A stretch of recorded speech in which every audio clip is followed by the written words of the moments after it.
Sunfish Baseball's on the air. Hello, fans. David Coyer bringing you all the action for tonight's game between the Sioux Falls Sunfish and the Souris Valley Sabre Dogs on the Sunfish Radio Network and the Sunfish live stream on YouTube. Sioux Falls would go and take game one of this four-game weekend series 8-3 last night. The Sabre Dogs tried to start a comeback that late in the ninth inning, scoring two runs, but were kept up short as Pete Wild would come in with 2 outs in the ninth inning, relieving the newbie Logan Hunt and slamming the door.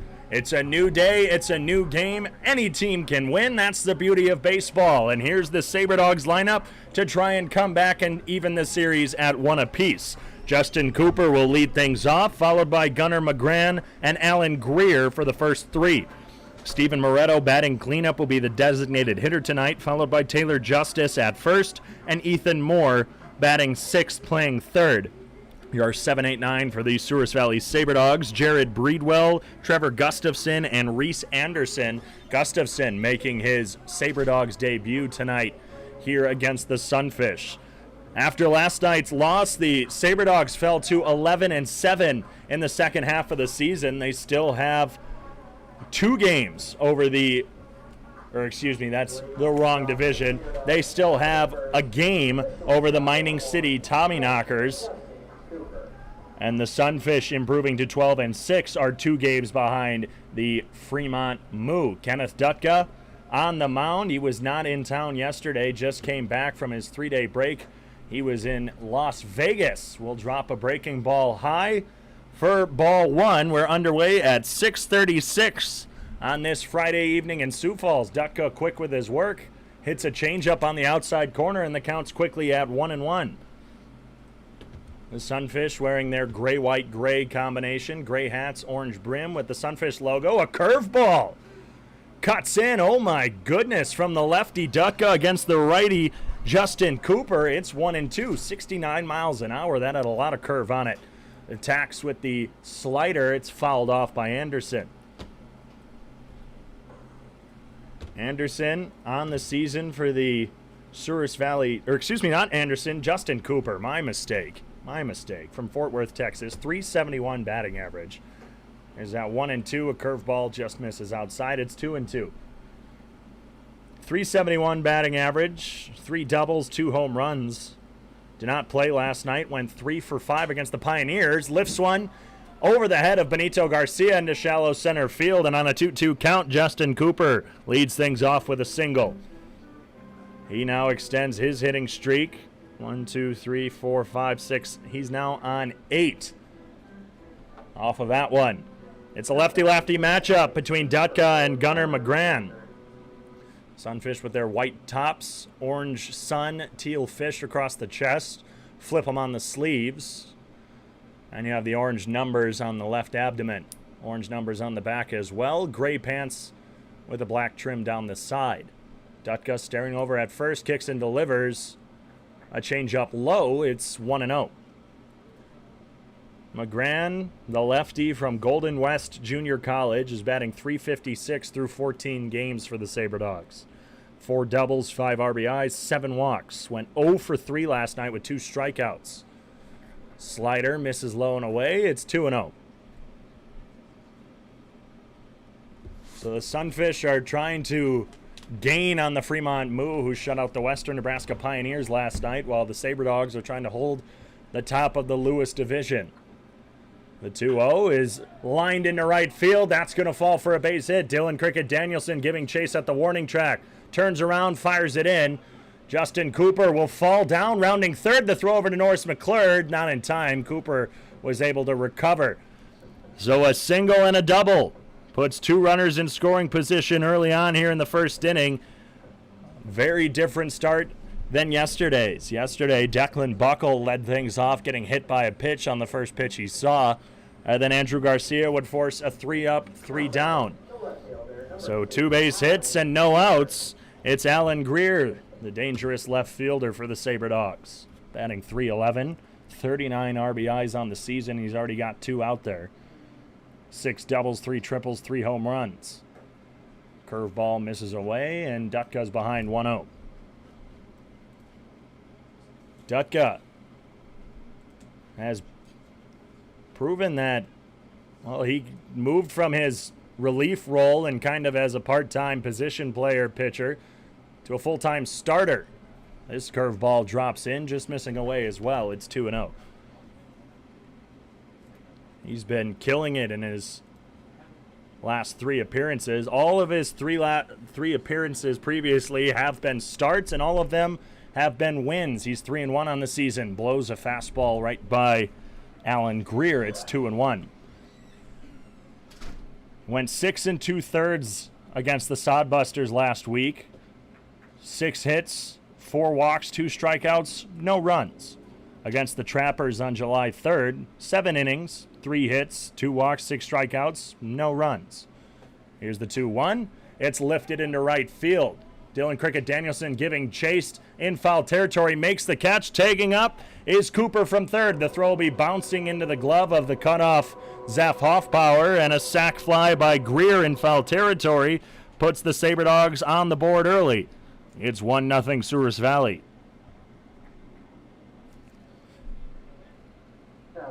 What I was getting at basically is that is now the first earned run that Kenneth Dutka has given up since June 13th, coincidentally, against the Sabre Dogs. Back on June 24th against the Trappers, he did allow 2 runs. Both of them were unearned.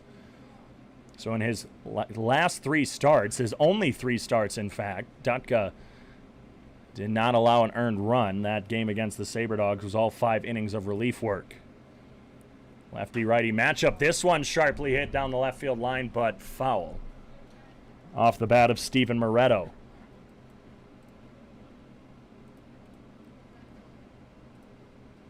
Moretto from Sacramento State.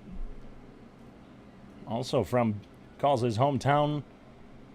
I'm not even going to try and butcher that. I apologize. He's from British Columbia, Canada. Curveball misses away. It's 1-1. 351 average on the season. 8 doubles, 5 home runs, 23 RBIs. He's only walked 3 times, struck out 19. In the 11-3 win on Sunday against the Pioneers, he went 3 for 5 with 2 doubles. Swings through a fastball. It's 1-2. Dane Frazier, Mitch Stroh, and Dylan Cricket Danielson from left to right in the outfield. Norris McClure in the hot corner at third with Benito Garcia at short. Here's the 1-2 to Moretto. Fastball misses high. It's 2-2. JT Mix and Zaf Hoffbauer on the right side of the infield with Will Olson, the all-star catcher, giving the signs to Dutka. 2 balls, 2 strikes, 1 out. Here in the first inning, a curveball will miss high, and it's a full count. Now, this is the most that I've seen his curveball break, but it seems like Dutka's lost a bit of zip on the fastball. Hasn't pitched in just over a week. The 3-2 is sharply grounded over to JT Mix. He'll be stumbling, throws over to first to Zaf Hoffbauer for out number 2. Gunnar McGran scores easily from third, and the Sabre Dogs are up 2-0 over the Sunfish. That brings up the first baseman, number 24. Taylor Justice, the first baseman for the Sabre Dogs, now up. He's currently in the transfer portal out of Agora Hills, California. Fastball, first pitch, runs a bit high. It's 1-0. 292 average, 14 walks, 15 strikeouts, 11 RBIs, 6 doubles. The 1-0 is popped up, shallow center field. JT Mix will call off Benito Garcia for out number 3.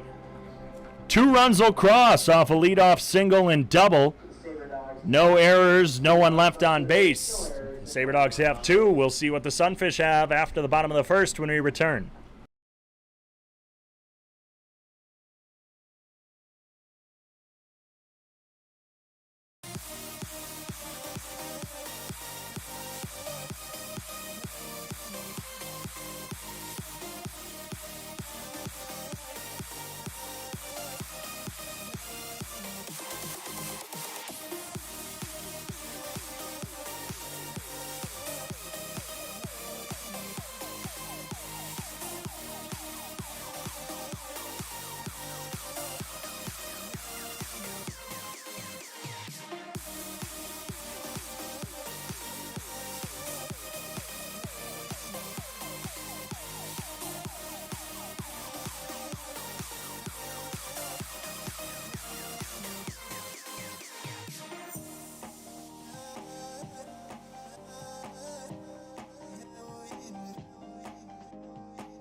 The Sabre Dogs scored 2 in the top of the first, and the Sunfish will have to go through their pitcher, Dominic Parkhurst, out of Minot State University tonight. The righty, 6'1", 225 out of Tucson, Arizona, is 2-1 on the season for Souris Valley, 3.73 ERA, making his 8th appearance, 7th start, 31 and a third innings pitched, 27 strikeouts, 11 walks.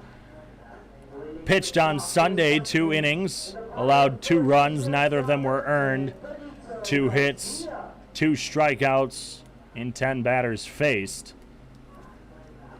On average, he's thrown about 5 innings. Has thrown that 3 different instances, 6 and a third on June 18th, and was the opening day starter for the Sabre Dogs, going 7, allowing just 2 runs against the Wheat City Whiskey Jacks. He'll throw a fastball on the outside corner to Benito Garcia to get things kicked off.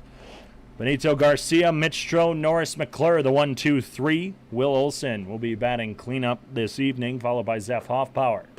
This time a fastball catches the edge of the plate. It's 1-1 to Garcia. Carter Tibbetts, Dane Frazier, Dylan Cricket Danielson, and JT Mix round out this Sunfish batting order. Garcia, Stroh, McClure, Olson, Hoffpower, Tibbetts, Frazier, Cricket Danielson, and Mix. Ground ball over to second. Gunnar McGran with the backhand throws over, but it can't be scooped out by Justice.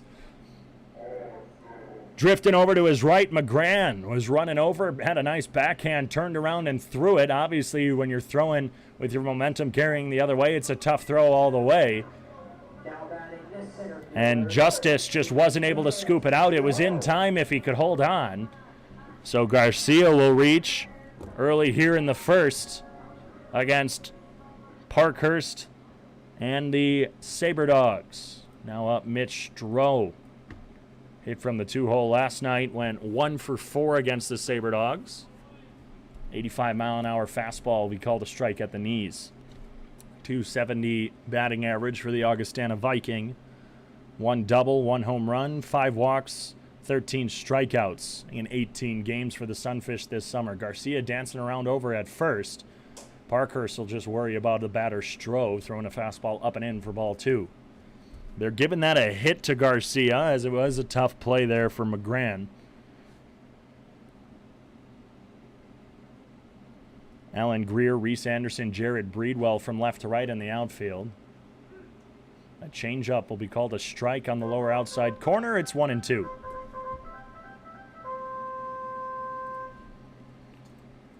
The Sunfish were the first ones to score last night.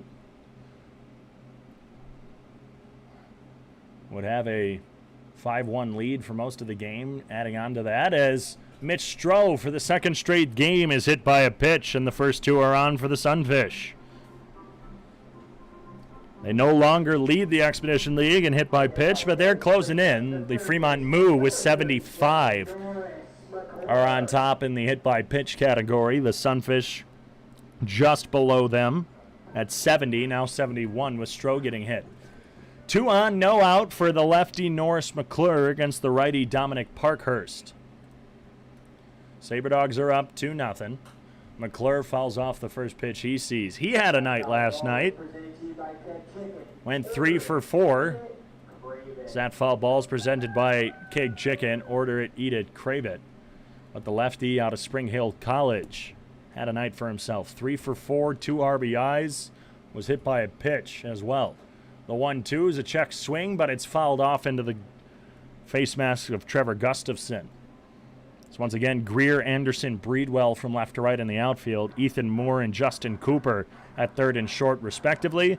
Gunnar McGran at second with Taylor Justice at first. Trevor Gustafson behind the plate.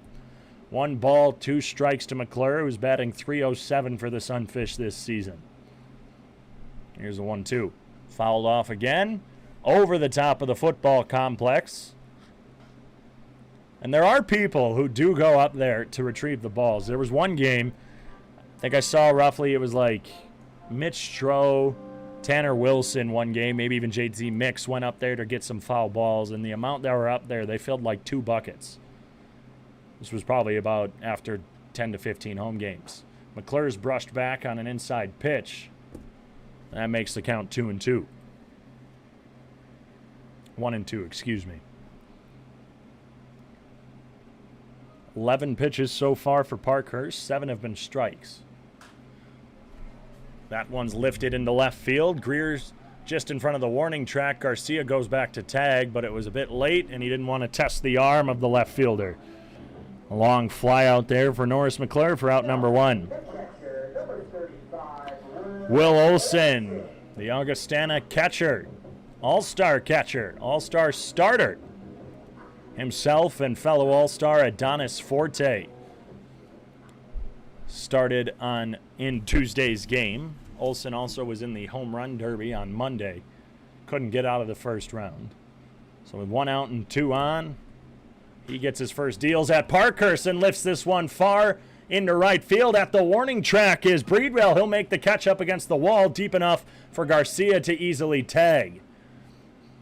Just missed that one, as he'll even come back to the dugout and kind of push like he was having to do bench press. I think it's just saying weight room, as that's a common phrase during batting practice for the Sunfish. So Benito Garcia at third, Mitch Stroh at first for Zeph Hoffpower. Man, 310 to the right field corner, so come over to into the field of play a little bit more. I'd say no more than 315. Stroh takes off on the first pitch. The throw from Gustafson is high. It gets into center field, and Benito Garcia will score on the E2, and the Sunfish are on the board. The lead has been cut in half. It's 2-1 Sabre Dogs. Stroh had a stolen base. Garcia scores on the E2. So now another runner in scoring position. The middle infield playing pretty deep. Hoffpower chops one into the Sabre Dogs dugout for strike number 1. Strike number 2, excuse me.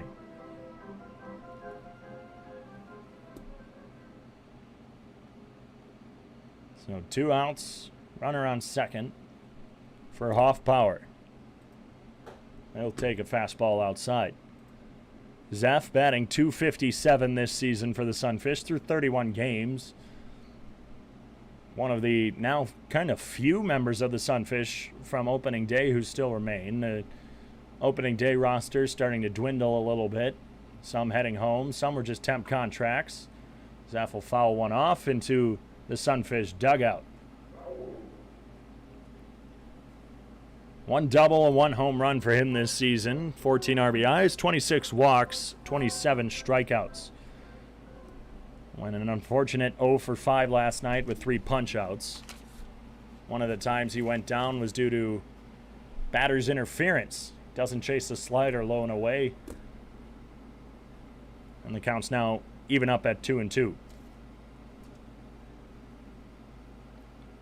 It's a cloudy day here in Sioux Falls, but it's a hot one, 92 degrees here in the bottom of the first inning. Hoffpower takes a fastball in, almost hits him. Was looking to swing, it would have jammed him, but he takes it and the count is full.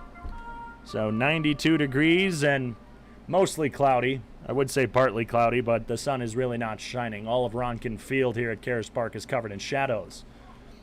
Breaking ball high is fouled off by Hoffpower. A little foul tip underneath the legs of Trevor Gustafson.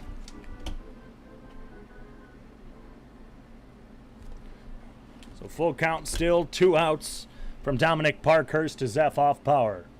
Here's the pitch, grounded up the middle. Coming over is Cooper. He'll be up and firing. This time the throw is caught by Taylor Justice for out number 3. The Sunfish cut the lead in half on the E2 by Trevor Gustafson. So 1 run off 1 hit, 1 error, 1 left on base. 1's across the board for the Sunfish. It's 2-1 Sabre Dogs after 1 here.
on this warm Friday evening. It's already a 2-1 ball game as the bats for the Sabre Dogs were hot in the first inning.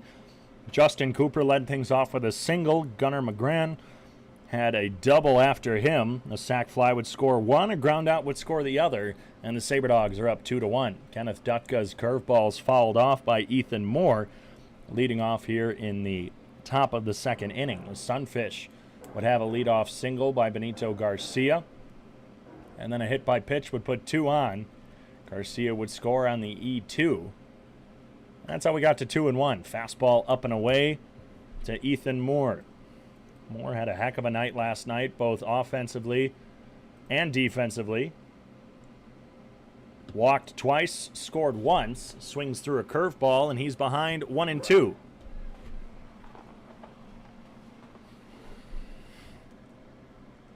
But on the season, batting an even 200, 4 doubles, 2 triples, 6 home runs. He'll take a fastball high, and the count's even at 2 apiece.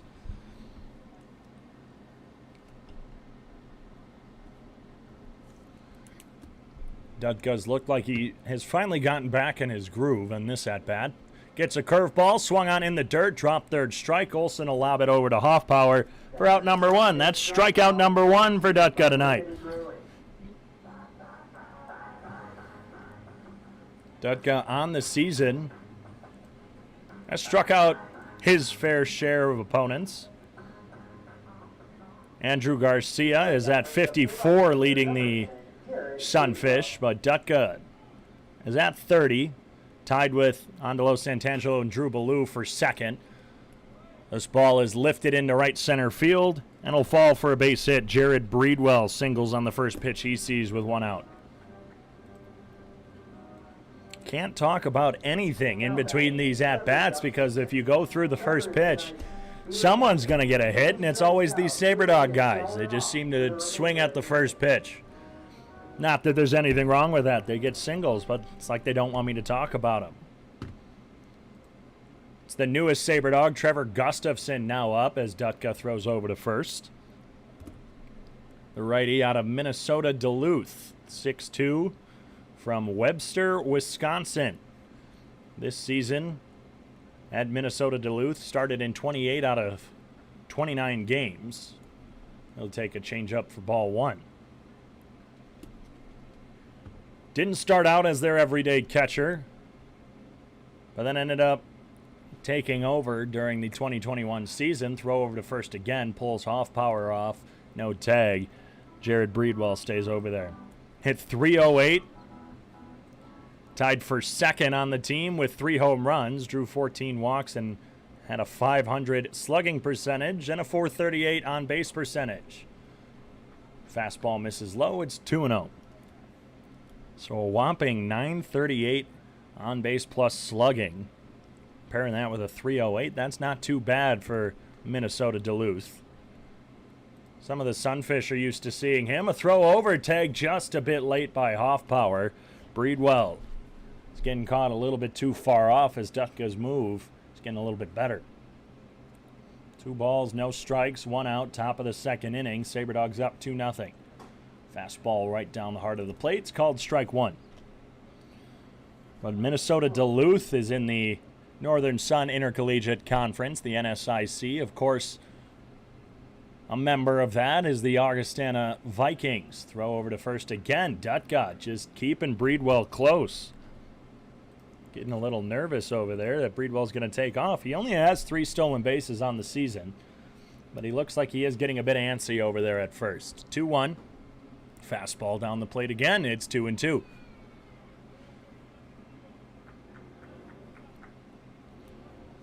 So the Vikings of Augustana, familiar with Mr. Gustafson. Here's the 2-2. Fouled off. It's still 2-2. That foul ball presented by Keg Chicken. Order it, eat it, crave it, Keg Chicken. I'm surprised by the end of these broadcasts you guys aren't either filling up my Twitter with hate tweets about you don't want to hear about Keg Chicken anymore, or you don't just go and get some yourself. 2-2 is a curveball taken low and in. It's 3-2.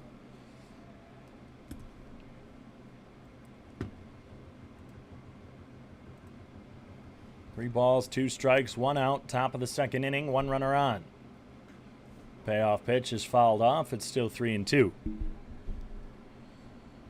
So the Sabre Dogs and the rest of the Lewis division have been struggling a little bit. There's only 3 teams out of the 6 that are 500 or above, and the Badlands Big Sticks are even at 500. While in the Clark division, 4 out of the 6 are above 500. Speaking of above, Gustafson chases a fastball high and is put down for strikeout number 2 for Kenneth Dutka. Now it's the beer batter striking out, so here at Karras Park, it's $1 off all beers for the rest of the inning, and you know the drill. If you're at home listening to this, get up off your couch, head over to the fridge, and grab yourself a cold one. On the voice of the Sunfish, David Coyer. We got the 9-hitter Reese Anderson now up for the Sabre Dogs. Curveball drops in, but just a bit away for ball 1. The Sabre Dogs wearing their dark blue tops with light blue trim around the sleeves and neck. And down the chest as well, a ground ball off the glove of Kenneth Dutka. JT Mix comes over, does a little toe tap on second base, and gets Jared Breedwell. So a 4 unassisted to end the top of the second inning, and the Sabre Dogs don't score off 1 hit, no errors, no one left on. It's still 2-1 Sabre Dogs over the Sunfish.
Carter Tibbetts, Dane Frazier, Dylan Cricket Danielson lead things off here in the bottom of the second inning. The Sunfish held the Sabre Dogs scoreless after they scored 2 in the top of the first. The Sunfish would respond with one of their own in the bottom, and it's still 2-1 now. Tibbetts will call it a quick time against Dominic Parkhurst, who's still on the mound. It's a righty-righty matchup with the catcher out of the University of New Mexico. Tibbetts in the designated hitter spot tonight. Takes a fastball up and in for ball 1. Batting .318 on the season. 5 doubles, 5 home runs. His most recent of the home runs coming against the Fremont Moo back on Saturday. He takes a changeup for strike 1. It's 1-1. Tibbetts did not play last night. It was Declan Beers who was catching. Here's the 1-1, a slider low and away. It's 2-1. And Jesus Licon was designated hitting last night, so there's quite a few catchers on this team. It started off being Tibbetts and Cade Kalehu of Ahi. Switching off as the 2-1s fouled off. Presented by Keg Chicken. Order it, eat it, crave it, Keg Chicken. Then it kind of turned into Carter Tibbetts, Cade Kalehu of Ahi, and Will Olson once Olson got here. And then once Kalehu of Ahi started having arm problems, he was taken out of the rotation, replaced by Declan Beers. This time another slider misses low and away, and Tibbetts has gotten himself to a full count. But it was on Saturday that Tibbetts had a 2-run home run late in the 8th inning, putting first runs on the board for the Sunfish. He'll draw a walk here in the top of the second. He would go 2 for 3 in that game with a pair of runs and 3 RBIs. Speaking of multiple hits in a game, it's Dane Frazier, who went 3 for 5 on Sunday, and last night went 1 for 2 against the Sabre Dogs, scoring twice, walking twice. It's brought him up to a .305 average. And Dane has really popped back at the plate as he takes a fastball low. He started off the season strong, 4-game hitting streak before going 3 games hitless. And since then, he's been a bit sporadic where he might go a game hitless, but otherwise he rips this one down the left field line, but it's pulled just a bit too much, hooking into the beer garden. What a segue that would have been. But dating back to July 14th, he's gotten a hit in every game, and actually, if you even go back further, he's gotten on base almost every time he's played. We'll see when that's back. Tibbetts is almost picked off at first, a late tag by Justice.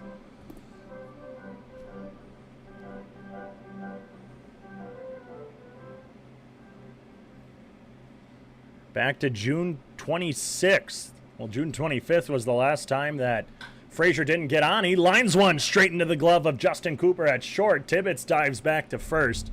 The throw pulls Taylor Justice off, and they can't double him up. Sunfish, I talked about it a bit last night on the broadcast. They've been hitting the ball hard. They've been hitting it well, but they've just been hitting it right at people.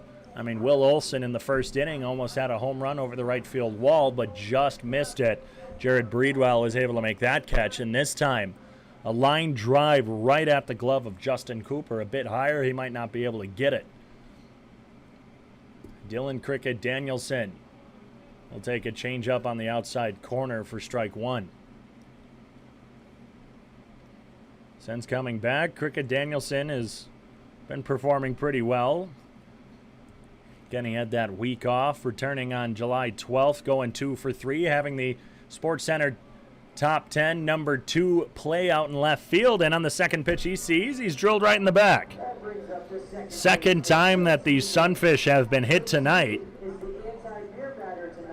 The Sabre Dogs came into today's game 3rd in hitting people. They are now up to 76 hit batters on the season. Cricket Danielson has been hit, well, more than any Sunfish this season. That was hit number 10, or being beamed number 10. Fastball low and away to JT Mix. So congratulations to Dylan Cricket Danielson on his 10th time being hit in the back. What a milestone.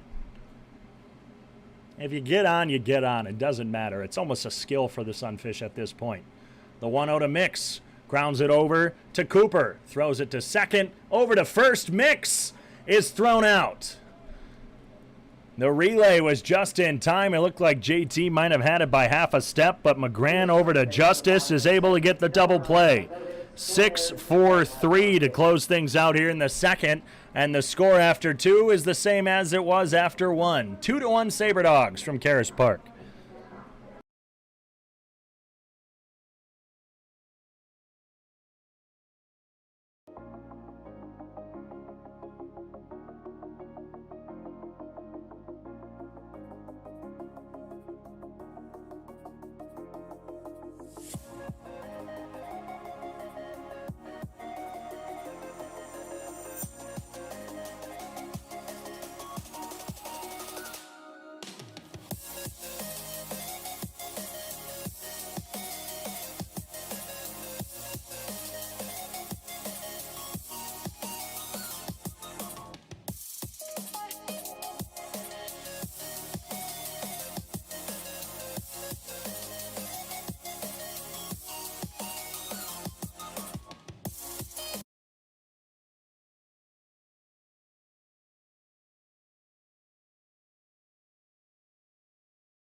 Justin Cooper.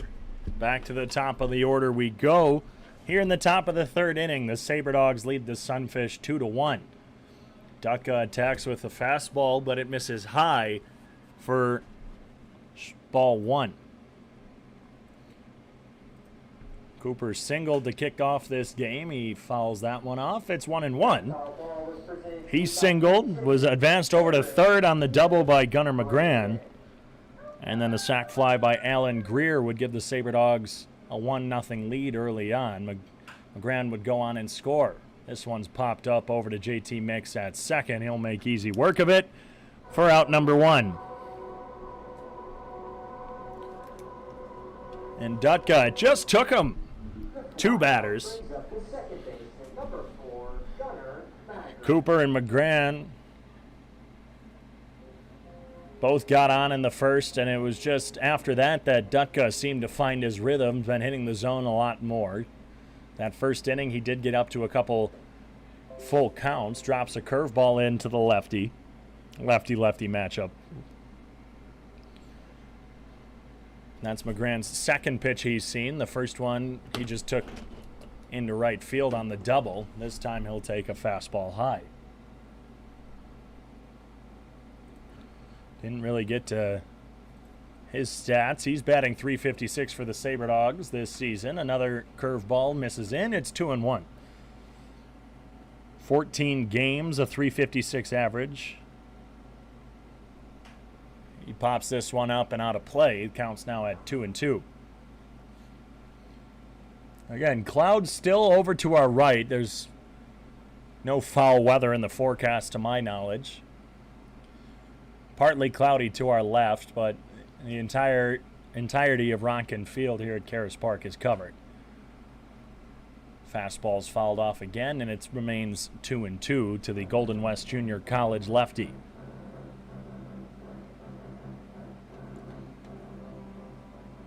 Sunfish defense has been quite the story for Sioux Falls, as a curveball will just break a little too low. Nice punch out looking, would have done Dutka some help right there. Just below the knees. It's a payoff pitch from the lefty Dutka. Fastball runs high, and McGrann will see himself to first base on the walk. First walk issued by Dutka tonight. He doesn't walk many people, and when he does, it's usually late in his outing. In fact, in Pierre, back on July 3rd, Dutka only walked 2, and it wasn't until that 7th inning. Curveball in the dirt, but it's stopped by Olsen, who's up and looking to fire at first. Alan Greer had that sac fly in the first inning.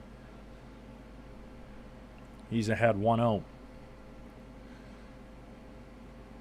The Sunfish, as this one's chopped over to Norris McClure at third. There's no throw over to second. He'll fire over to first in time for out number 2. It was a slow hit, chopped ball over to third, and McClure was having to come in, played it in the glove. By the time he transferred it to his hands, McGrann was over at second, and the only play was at first. So a 5-3 fielder's choice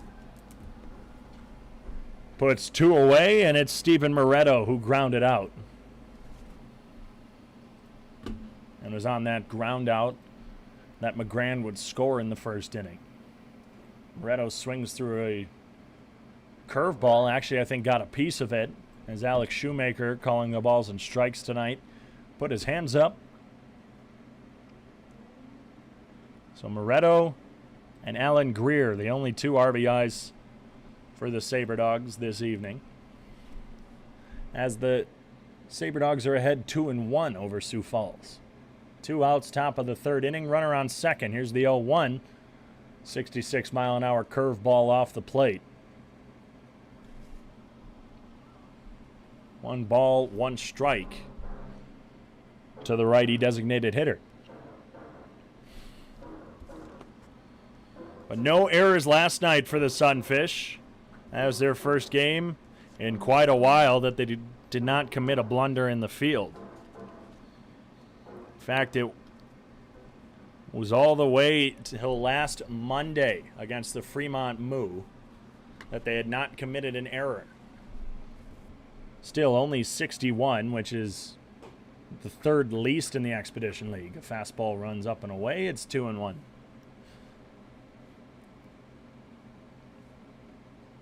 So averaging just over 1 error a game for the Sunfish. Nothing too bad, but it's those errors that prove costly.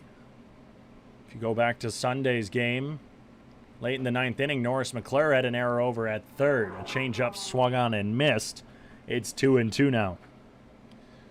When it would be that error that would allow not only the tying, but the go-ahead run to score. McClure doesn't commit too many errors over there at third. And it's when the Sunfish defense is perfect that, well, usually they'll win if they haven't committed anything.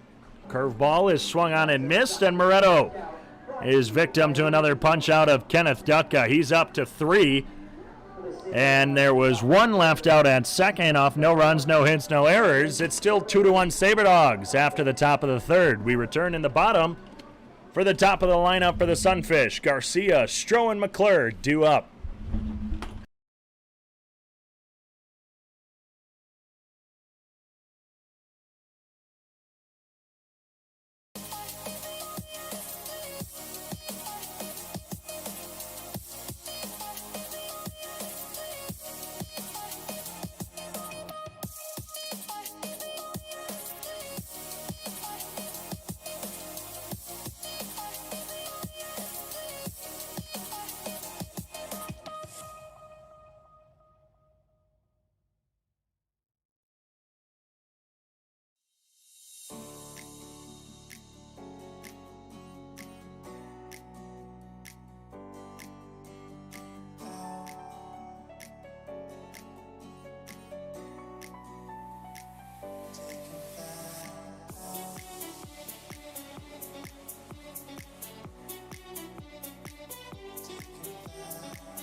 Benito Garcia, Mitch Stroh, Norris McClure will lead off things here in the bottom of the third inning. The Sunfish trailing by 1 to the Souris Valley Sabre Dogs in game 2 of 4. Garcia singled and would score on the error by Trevor Gustafson down to second when Mitch Stroh was trying to steal. He would successfully steal, but the throw would sail into center field. Garcia takes a slider low and away for ball 1. Back-to-back series for the Sunfish where they take game 1 against the Sabre Dogs. Here's that game 2 the Saturday many weeks ago. Foul ball goes to the backstop off the changeup. It's 1-1.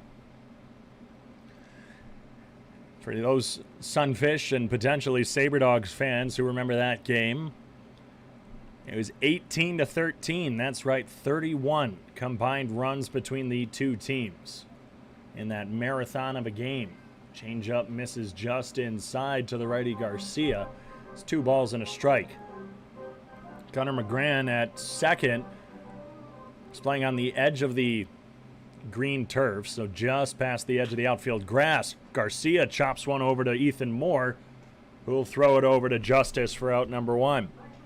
Played it off the short hop and had plenty of time to make the throw over, but he decided to make it quick. 1 out, Mitch Stroh, who was hit by a pitch his first time up. Stroh hasn't played nearly as many games as some of the other Sunfish. But in terms of getting hit, he's got to be somewhere up there. No way. There's no way. First pitch. He tosses his bat furiously, goes by Will Olson, who's in the on-deck circle, and Stroh's a bit frustrated. I would be too. Back-to-back at-bats. A hit by pitch. That's the third hit batter for the Sunfish, and I just found it. Stroh, after being hit twice, is now up to 7. He was tied for third with Jesus Licon and Jonathan Brandon. Now he's tied for second with Zeph Hoffpower and Adonis Forte. So with one out and one on, it's the lefty Norris McClure. Stroh's dancing there at first. He gets the attention of Dominic Parkhurst, who steps off. No throw over, but just the visual of the white jerseyed Stroh dancing over there at first was enough to get the attention. There he goes, throw low and away. The throw down, bounces into the glove of Cooper. Mitch Stroh has his second stolen base of the night.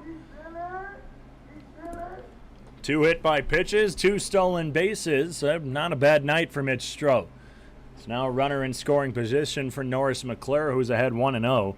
He flew out to left his last time up. Grounds this one right back at Parkhurst, He looks back at second before throwing over to first. Stroh will remain put as McClure is out on the ground out. Taylor Justice gave a little point to his pitcher saying, hey, good look back, keeping him there. And with 2 outs and a runner on second, Will Olson, who was a few feet shy of a home run. And by a few feet, I mean maybe 1.5, 1 or 2. The power hitting righty for the Sunfish has not hit a home run to left field or right field yet. He skyrockets the first pitch he sees to third. Ethan Moore in foul territory. Now in fair will make the catch next to his left ear. That would have been a home run in an elevator shaft. Instead, it's Ethan Moore catching the out number 3. Mitch Stroh is left stranded. No runs, no hits, no errors for the Sunfish after 3 full from Karras Park. It's the Souris Valley Sabre Dogs 2, the Sioux Falls Sunfish 1.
A close game after 3. The Sabre Dogs are just edging out the Sunfish. 2-1 here in the top of the 4th inning. Taylor Justice, Ethan Moore, and Jared Breedwell will get their second plate appearances of the evening. Justice flew out to JT Mix back in the 1st inning. He'll take a fastball chest high. It's just a bit too high for the liking of Alex Shoemaker behind the dish. It'll be 1-0. Middle infield playing a bit deep. Change up, called a strike on the outside corner. It's 1-1. Norris McClure and Zeph Hoffpower playing at their usual spots. The outfield, Dane Frazier maybe a bit closer to left center than left. Curveball gets a swing and a miss from Justice, who's now behind 1-2.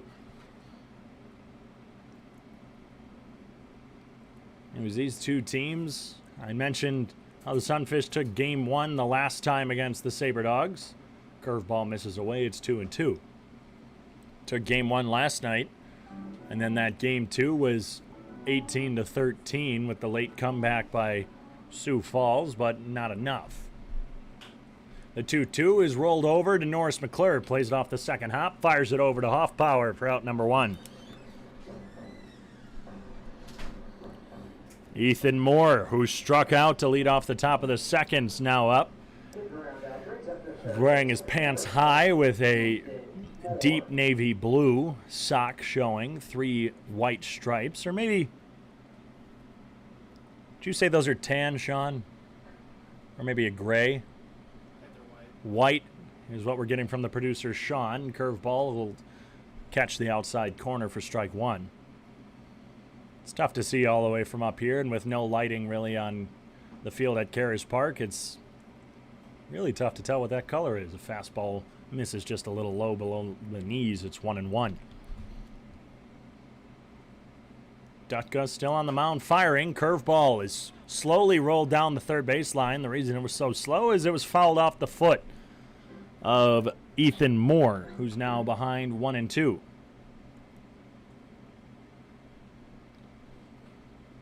The Sunfish and the Sabre Dogs have played 4 so far, and it's 3-1 in the series in favor of Sioux Falls. First time Souris Valley came to Karras Park. This one's lined over the head of Benito Garcia into left center field for a base hit. Absolute screamer off the bat of Ethan Moore for his first base hit of the evening. But the last time that they were here, it was in a tough patch for the Sunfish. They were just starting to find their groove. They had most of their full-timers here, and it was just a rough time. And so they would win one against probably what was the hottest team in the Expedition League at that point. Slider misses just a bit low. It's 1-0. The Sunfish would take game one, and that was a momentum booster before a rough first inning would put the Sunfish behind early in that game, too. Change up just a bit low. It's 2-0. What would be probably one of the most exciting games that has happened so far here at Karras Park, the walk-off that Sunday to take the series against the Sabre Dogs. That was, well, again, quite exciting, and that was what the Sunfish needed. And I think that was a real turning point in that first half of the season. A foul ball by Jared Breedwell makes it a 2-1 count. Runner at first, 1 out, top of the 4th inning. Sabre Dogs leading 2-1. Fastball runs a bit high. It's 3-1 to the right fielder. He singled his last time up, and he's got a base runner on, Ethan Moore, who singled his last time up.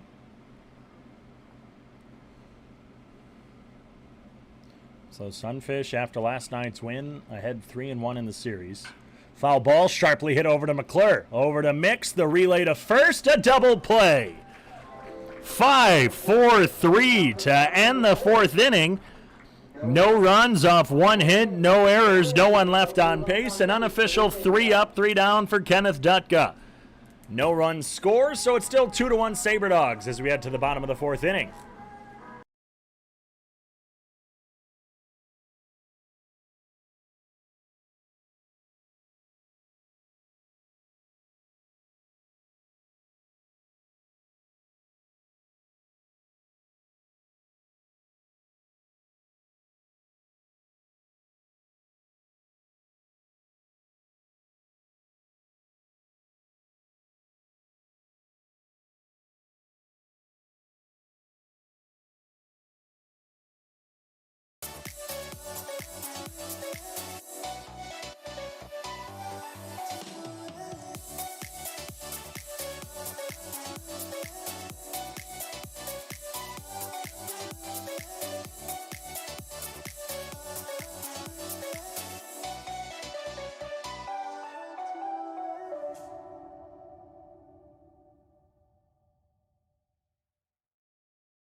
Zeph Hoffpower will lead off the bottom of the 4th inning, and he's hit. Because why wouldn't he be? The Sunfish like to get hit, and Zeph Hoffpower is, in fact, a member of the Sioux Falls Sunfish. We talked about earlier already how he was one of the most hit Sunfish on this team. He now stands alone, just 2 behind Dylan Cricket Danielson, as being hit 8 times this season. That is the 4th hit batter of the evening for Dominic Parkhurst. It's up to 78 for the pitching staff of the Souris Valley Sabre Dogs. Carter Tibbetts, high chopper over to Ethan Moore. The throw over to second is dug out and just beats Hoffpower. So 2 pitches this inning. Has gotten 1 guy out on the 5-4 fielder's choice. Tibbetts, who walked his last time up, is now on via the fielder's choice. Just trying to catch up a little bit after there was some limbo action in between the innings on Sunfish versus the Fans night. That's right, all the in-between inning games are between a Sunfish player and a fan. Dane Frazier, who lined out to shortstop his last time up, takes a change up on the lower outside corner for strike 1.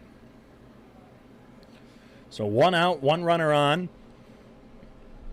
The Sunfish down 2-1 here in the bottom of the 4th inning. Dominic Parkhurst will throw a fastball just on the outside corner of the plate. Catches the plate just a little bit at the knees. It's no balls and 2 strikes. We were kind of getting to it right as Dane Frazier lined out his last time up. It was all the way back on June 25th when he went 0 for 3 against the Hastings Sodbusters that he did not reach. Otherwise, he's been on every single time since, whether it be a walk or a hit. So let's take a gander, shall we? 1, 2, 3, 4, 5, 6, 7, 8, 9, 10, 11, 12, 13, 14 consecutive games in which Frazier has reached safely. Carter Tibbetts at first. The 0-2 is grounded slowly over to third at Moore. The relay to second, over to first. McGrann's throw is in time. Anything you can do, we can do as well. A 5-4-3 double play. An unofficial 3 up, 3 down, and that's as unofficial as you can get. A hit by pitch, a fielder's choice, and then a double play. No runs, no hits, no errors, no one left on base. After 4 on the Sunfish Radio Network and the Sunfish live stream on YouTube, it's the Souris Valley Sabre Dogs 2, the Sioux Falls Sunfish 1.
Top of the 5th inning from Karras Park.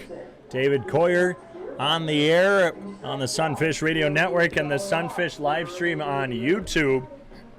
It's the beer batter Trevor Gustafson in his first game as a Souris Valley Sabre Dog. Recently joined the team a few days ago, I'm told, by Sabre Dog broadcaster Max Tanzer. He'll take a curveball at the knees for strike 1. Middle infield, playing on the edge of the outfield grass. Expecting a big hit from the righty from Minnesota Duluth.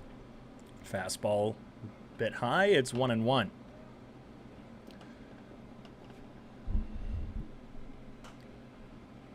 This pitch slightly popped up, but it'll go over the back netting and the press box. It's 1 ball and 2 strikes on the foul ball, presented by Keg Chicken.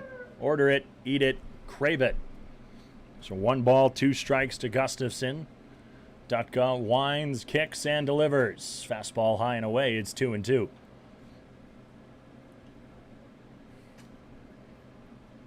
Sioux Falls for the rest of the season will closely be watching the Fremont Moo. A slider low is fouled off. The Moo, of course, still hold that 2-game lead as they have won 3 straight. 2 against the Sioux Falls Sunfish, 1 against the Western Nebraska Pioneers. 2-2 runs high and away on the fastball. It's a full count. So the Pioneers have now fallen to 9-7. They've still played 2 less games than both the Sunfish and the Fremont Moo. A curveball is blooped over to foul territory in the first base coach's box is Zeph Hoffpower. A little blooper in foul territory. Got to see a little athleticism there out of Zeph. Charging in at a nice sliding stop. We saw that out of Jesus Lee Cone in the past week, where he had a nice charging slide, and Zeph showing his range over at first for out number 1. First pitch to Reese Anderson is lined into left field for a base hit. He's rounding first. Throwing it in is Frazier, cut off by Garcia. The relay not in time. If that one got by Garcia straight into the glove of JT Mix, maybe he could have gotten him, but instead it's a 1-out double for Anderson off the first pitch he sees. A 1-out double, second double of the game, surrendered by Kenneth Dutka. The first came to Gunnar McGran back in the first inning. Now with 1 away here in the top of the 5th inning and a runner in scoring position, it's Justin Cooper, who's 1 for 2. He flew out to JT Mix his last time up. Curveball away, makes it a 1-0 count early on.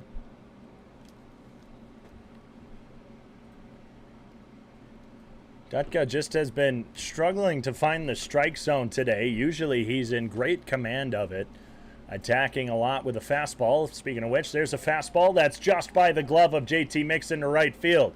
Cricket Danielson's up and throwing. That sails over the head of Zeph Hoffpower into the glove of Olsen. Runners will stay at the corners, and back-to-back base hits just like the first inning. Put runners at the corners. It's just reverse the double and the single. Speaking of the double, it's Gunnar McGran, who's 1 for 1 with that double. Walked his last time up, and with 1 out, runners at the corners, he's got time to get himself an RBI to add on to that run he has scored. 2 on, 1 out. Sabre Dogs are still leading 2-1. Off on the first pitch, throw over to Hoffpower. They're trying to catch him off. Instead, Reese Anderson will slide back into third, so the steal does not get the pitch. And Justin Cooper will take second freely, and now there's no double play opportunity for the Sunfish. They've never fallen for it once this season. Maybe they'll throw a pitch and they'll throw it down. Otherwise, Dutka is pretty good at picking off the runner. He had a late step off on that one, though, as by the time he stepped off, Cooper was basically over to second. A curveball drops in at the knees of McGran for strike 1. It's now 2 runners in scoring position with just 1 out.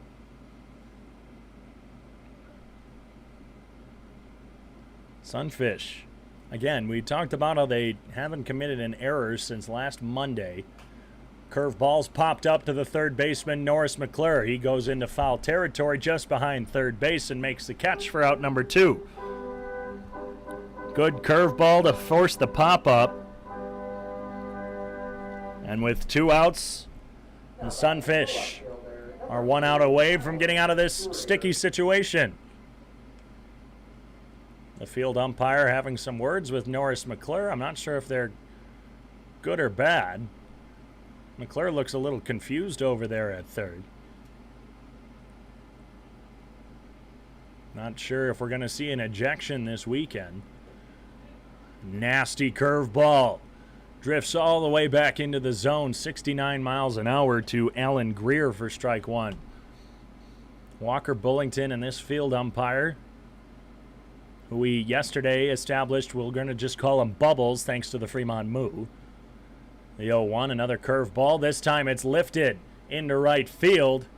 Dylan Cricket Danielson makes the catch at the edge of the warning track for out number 3.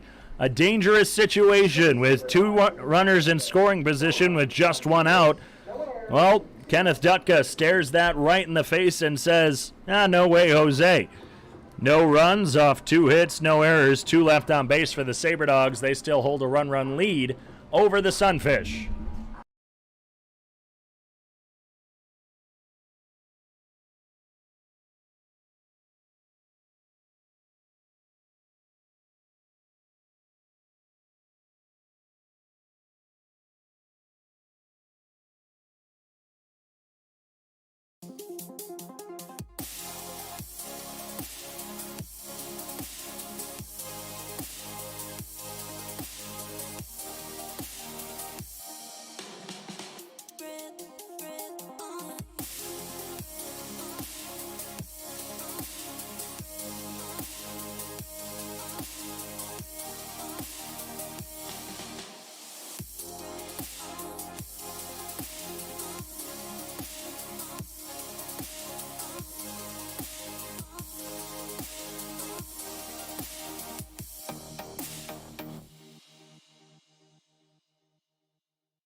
Musical chairs was the game in between this half inning on Sunfish versus Fans Night from Karras Park.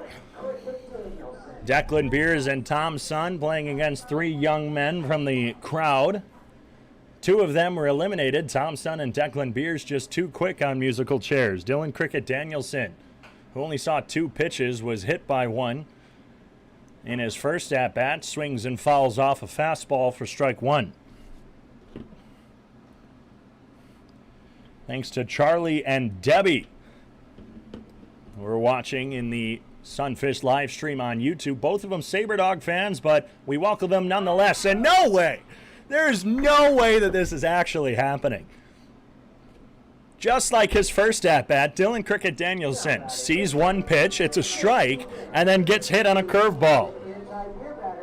Another hit batter. Mitch Stroh and Dylan Cricket Danielson have technically not had an at-bat because both of them have been hit. Dylan Cricket Danielson 11 times this season. And isn't that just great for the Sunfish? Getting on base. Again, doesn't matter how you get on, it's just a matter that you get on. Fastball to JT Mix misses a bit high. It's 1-0. Wow. That's just fantastic. He had a .393 on-base percentage coming into the game. There he goes off to second. A chopper over to short, backhanded by Justin Cooper. He falls down and gets into left field. Cricket Danielson's on his way to third. First pitch swinging for JT Mix. Puts runners at the corners with no outs. Single for JT on a slow chopper over to shortstop. It got by third baseman Ethan Moore, and Justin Cooper went for the slide and just couldn't make it. Oh, they might actually be giving that an error, as it might have gotten in and out of the glove of Justin Cooper. Either way, 2 on, no out for Benito Garcia, who's 1 for 2. A throw over to first keeps JT Mix on. And they are, oh no, they're giving that a single. Oh, I think was the error? Oh, error by the shortstop. That got Dylan Cricket Danielson over to third. That's what they're giving the error on. So it was an easy stop. Throw over to first again. It was an easy stop for Justin Cooper. He had it, and I think he just somehow let it get by. So they're giving the error advancing Dylan Cricket Danielson a single to JT Mix. We're all squared away on that. Garcia takes a fastball up and in for ball one. Sometimes scoring is just a little confusing. But we thrive here on the Sunfish broadcast. We figure it out. And when we figure it out, we're happy about it. The 1-0's fouled off. It's 1-1. That foul ball presented by Keg Chicken. Order it, eat it, crave it. Keg Chicken. So the tying run is 90 feet away at third in the form of Dylan Cricket Danielson. The potential go-ahead is on first in the form of JT Mix. 1 ball, 1 strike, no outs. Benito Garcia sees a fastball just catch the outside corner. It's 1 ball and 2 strikes. 2 runs off 6 hits, 2 errors for the Sabre Dogs. 1 run off just 2 hits for the Sunfish. They've left 3 stranded, but most of them, as silly as this sounds, have been from hit batters. Garcia sharply hits one over to Justin Cooper. McGrann's relay over to first in time. But Dylan Cricket Danielson will score, and it's a tie ball game here in the bottom of the 5th inning. A 6-4-3 double play gets Mix and Garcia off the bases. But Dylan Cricket Danielson gets off on his own will. He'll score from third, and it's 2-2 here in the bottom of the 5th. Mitch Stroh was about to show bunt, but pulls back. It's a strike on the outside corner anyway. No balls and 1 strike. Stroh has been hit twice today, just like his companion Dylan Cricket Danielson, who just scored. The 0-1 is fouled off, and off of the sign that's just above the right end of the Sunfish dugout. Hefty Seed Company, AG PhD.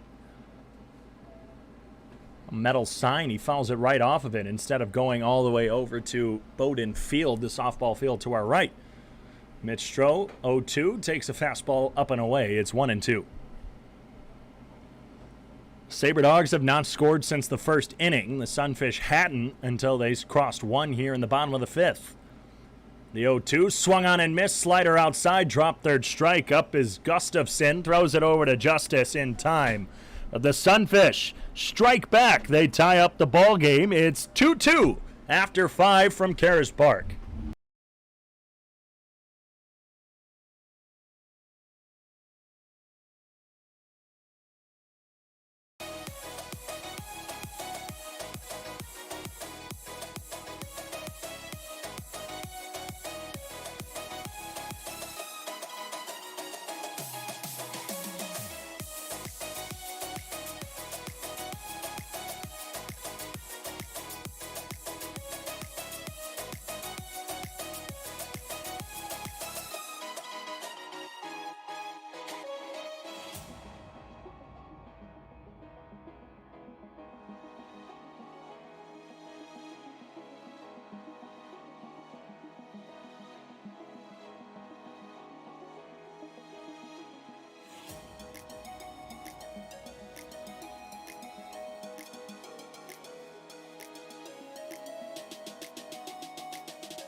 The Sunfish tie things up, and the hit batters are starting to catch up with the Souris Valley Sabre Dogs.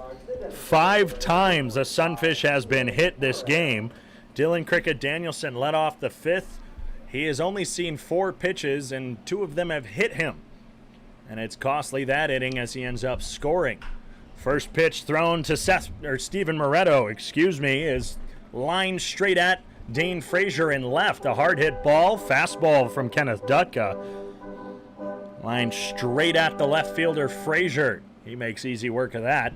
And there's one away in the top of the 6th inning.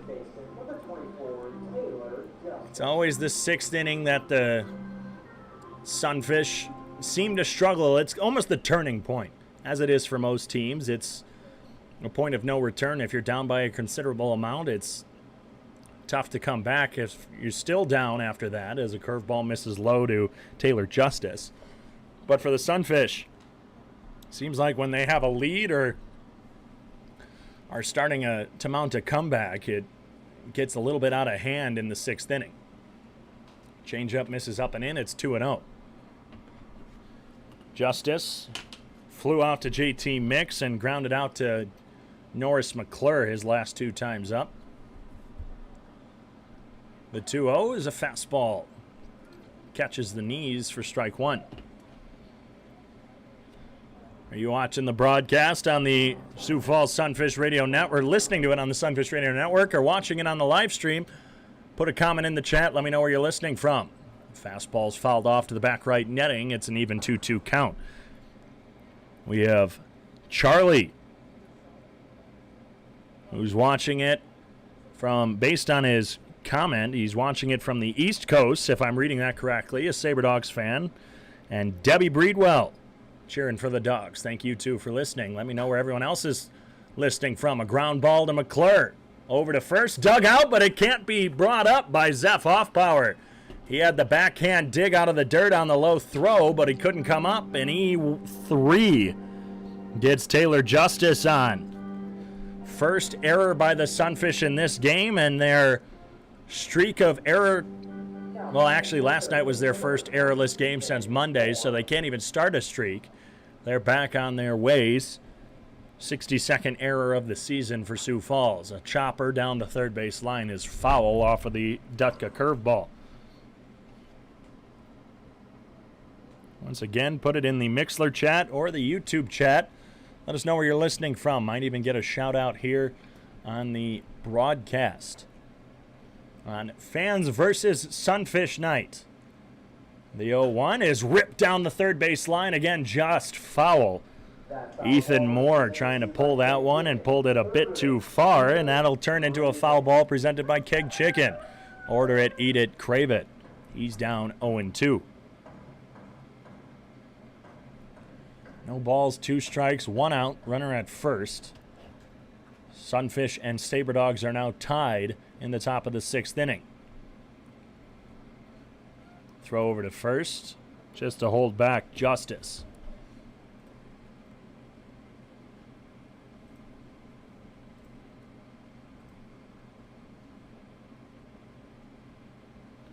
Last night's game between the Spearfish Sasquatch and the Hastings Sodbusters was called due to lightning and rain. Fastball climbs the ladder and Moore chases it. Strikeout number 4 for Kenneth Dutka on the evening. And with 2 outs and a runner on first, it's Jared Breedwell. He's 1 for 2, singled in the second, was left stranded before grounding into an inning-ending double play in the 4th. Takes a curveball in the dirt for ball 1. But the Sasquatch, who, having not played last night and not winning or losing, kind of stayed put, but moved up to 3rd in the Clark Division standings, just behind the Sunfish, as this one's fouled off by Breedwell, evening the count at 1-1. 86-mile-an-hour fastball from Kenneth Dutka. So the 2 teams played a doubleheader from Black Hills Energy Stadium in Spearfish, with the Sasquatch taking game 1 12-5, improving them to 11-7, just 1 game behind the Sunfish on the season. Fastball just a bit above the letters at the chest for ball 2. From Asheville, North Carolina, we have a listener. Username Danette JW, hopefully I'm saying that right. Says, let's go Dogs. Fastball right down the heart of the plate. Evens the count at 2-2. Come on, Sunfish fans. You don't want to just hear Sabre Dogs shout-outs on this broadcast, do you? Let me know where you're listening from. 2 outs, 2-2 count, 2-2 game, top of the 6th inning. Dutka look checking in. Kicks and delivers a slider just a bit low. It's 3-2.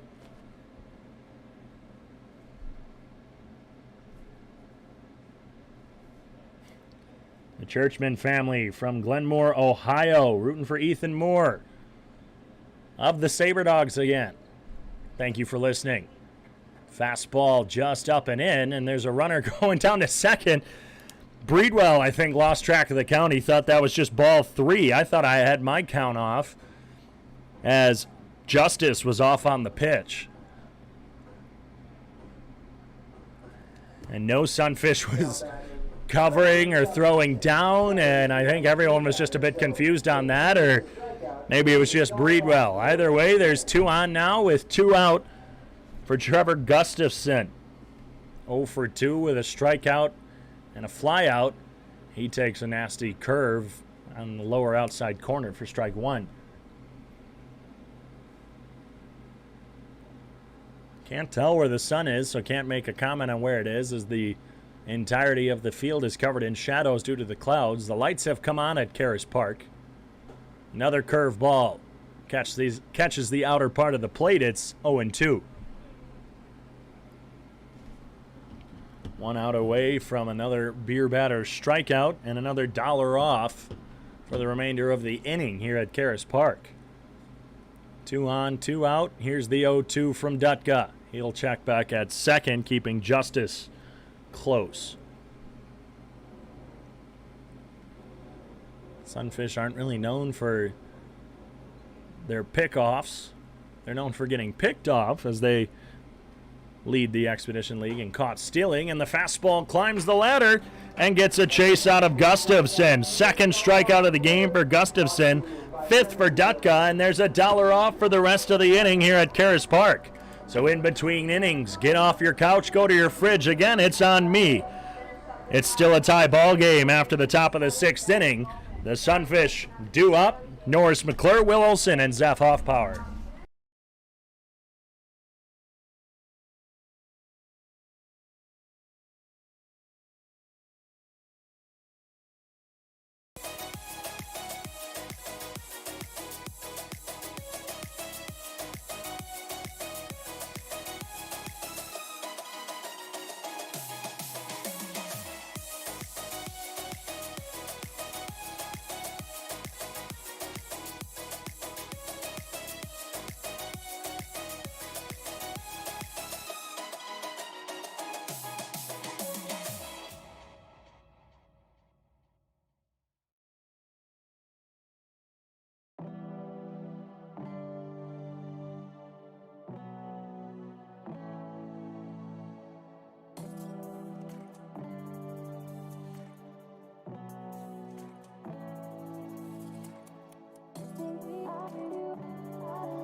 Batting the third baseman, number 37, Norris McClure. Norris McClure, 0 for 2 on the night. Leads things off against Dominic Parkhurst. It's been a bit of a pitcher's duel here tonight. Parkhurst and Kenneth Dutka allowing just 2 runs each. First pitch to the lefty McClure is a fastball catching the outside corner. Norris coming off of one of his better nights as a Sunfish, a 3-hit ball game. This time he'll take a curveball low and away, evening the count at 1-1. And I laugh every time, any game, I've been doing it all season, but any time the Sunfish get hit as much as they do, it's comical. Obviously, it's not fun for them. As McClure takes a 2-1 lead in the count of the fastball away. Here's the 2-1. Takes the changeup just off the edge of the plate. It's 3-1.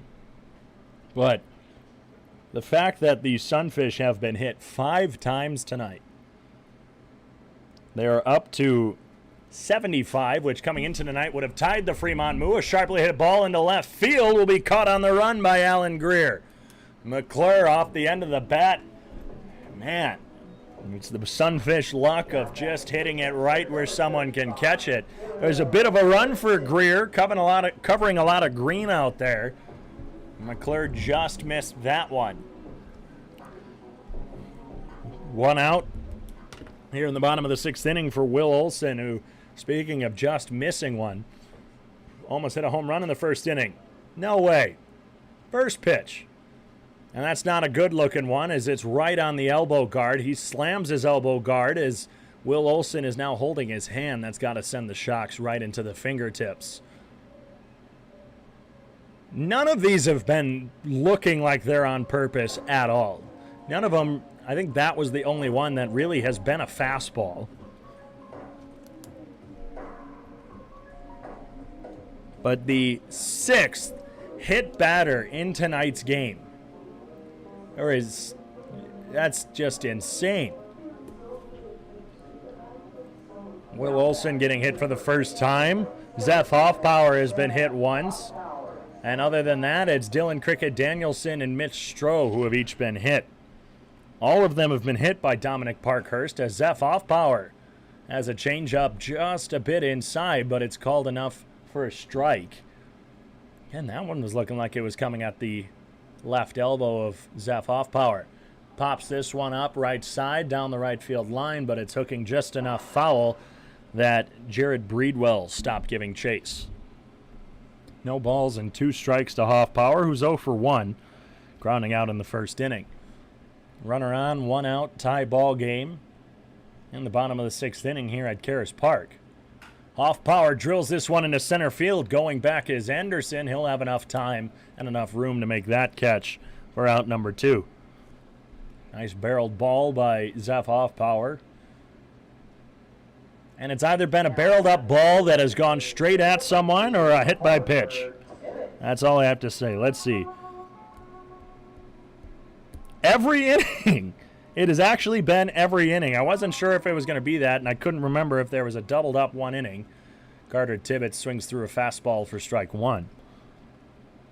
He's walked and grounded into a fielder's choice, but once an inning, a Sunfish has gotten hit. And if that's not something that is a first time in this Expedition League season, I don't know what is. As Tibbetts is almost hit on a fastball in. He gets out of the way in time. It's 1-1. And it was a hit by pitch last inning that cost the Sabre Dogs a run. 72-mile-an-hour slider misses just a bit high. It's 2-1. It's an exciting night in the world of sports. The Olympic Games opening ceremonies taking place, well, they're being shown on NBC right now as a fastball misses away. It's 3-1 to Carter Tibbetts. It was obviously last night here in the U.S. that they took place, but Olson takes off on the 3-1. Tibbetts lifts this one high to center field, and it'll only be high. Reese Anderson will have enough time to come over and get it for out number 3. Another hit batter leaves Will Olson stranded. No runs, no hits, no errors. 1 left on base after 6 full. It's the Sioux Falls Sunfish 2, the Souris Valley Sabre Dogs 2.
Another 6-inning outing for Kenneth Dutka.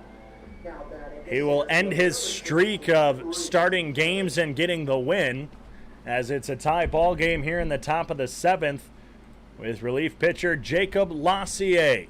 The righty from Alpharetta, Georgia, and the University of North Georgia comes into tonight's contest with a 9.97 ERA, 15 1/3 innings pitched. And he'll do battle with a curveball that'll hit on the lower part of the zone to Reese Anderson. Dutka exits tonight's game with, well, a fairly impressive stat line. He only allowed 2 runs in that first inning. This time a fastball hit the lower inside corner to Anderson, who's behind 0-2. He doubled back in the 5th, but was left stranded at 3rd in what was Dutka's second last inning of work. Slider misses low and away. It's 1-2. So Kenneth, 6 innings, allowed 6 hits, 2 walks, and 5 strikeouts. Only allowed those 2 earned runs in that first inning, allowing a leadoff single and double, a sac fly and a ground out later, and those 2 runs would score. The 1-2 to Anderson. Swung on and missed, 85 miles an hour from Lassier. And that's his first strikeout of the evening. 6th for Sunfish pitching.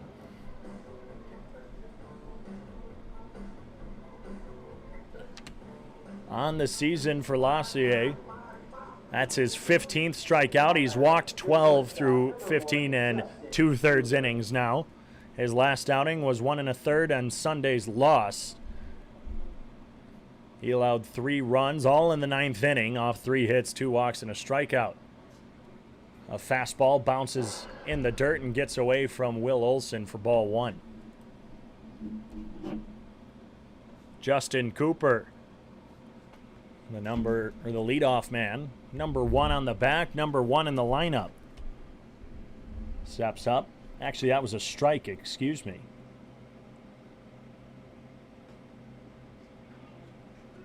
Change up. Hits the inside part of the zone, and it's 0-2 to Cooper. He's 2 for 3 on the day with a pair of singles after flying out to JT Mix. Lines one sharply into the back netting. He's still behind 0-2. So the Sunfish now in their second pitcher, and this is where they have to be careful. 3 innings is a long way to go, and Walker Bullington doesn't have many arms that he can exhaust. A slowly hit ground ball to Benito Garcia at short. He's up and firing across the chest for out number 2. Cooper moves to 2 for 4 on the evening, and it's Gunnar McGran with 2 outs. He doubled and scored in the first. Popped up to Norris McClure in foul territory his last time up. And sandwiched in between there, he walked. A lefty-righty matchup the first time of the evening for McGran. First pitch from Lassier is lined into center field. Coming in is Stroh. He'll back up a little bit and make the catch. A 3-up, 3-down inning in the first inning of work for Lassier. He walks off with a stone face, trying to stay as calm and cool as he can, getting out of that as quickly as he could. It's still tied after the top of the 7th inning, and that means it's stretching time from Karras Park.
It'll be the St. 9 for the Sunfish. Dane Frazier, Dylan Cricket Daniels. It's not like Parkhurst has been doing a poor job.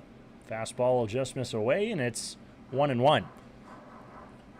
In fact, the only thing that Parkhurst has really struggled with is hitting a number of Sunfish batters. In fact, through 6 innings, 6 have been hit, each in an inning. As Frazier will take a slider high that'll tip off the glove of Trevor Gustafson and roll all the way to the backstop for ball 2.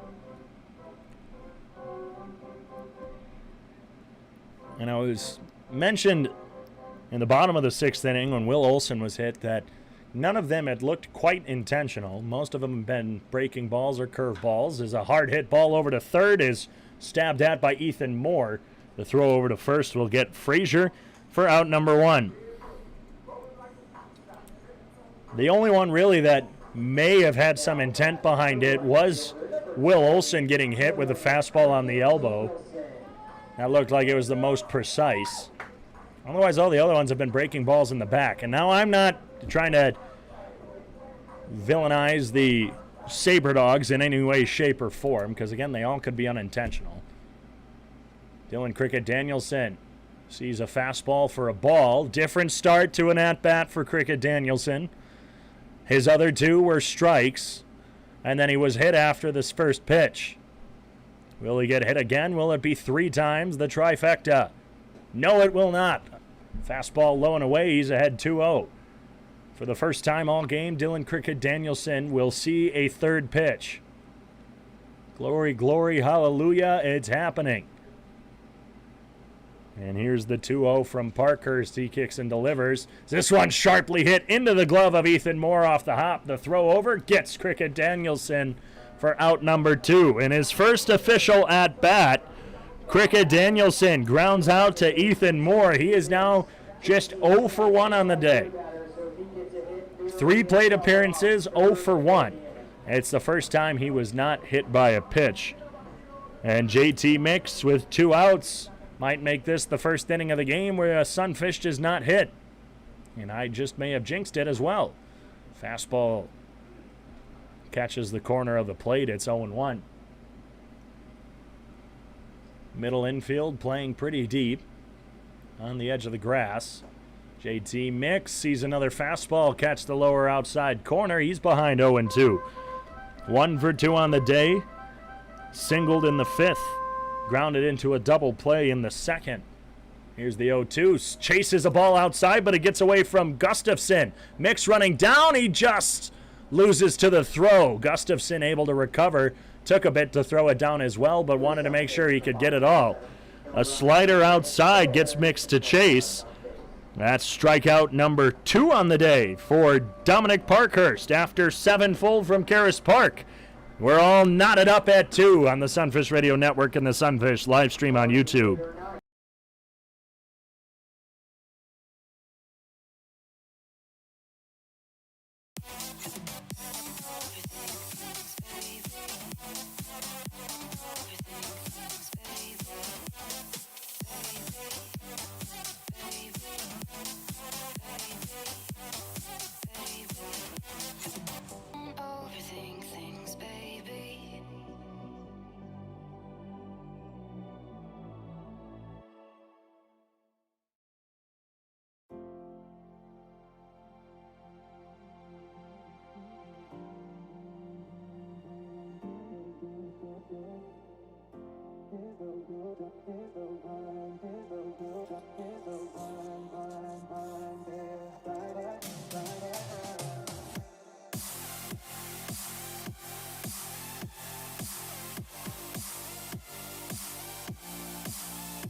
The Sabre Dogs have not scored since the 1st inning. The Sunfish tacked on their 2nd run in the 5th. So through the 6th and 7th, both teams have gone scoreless. And it'll be Alan Greer, who has not successfully reached today. Had a sac fly in the 1st. He shows bunt, but a changeup up and in. Spins him around. Trying to avoid that one. It's ball 1.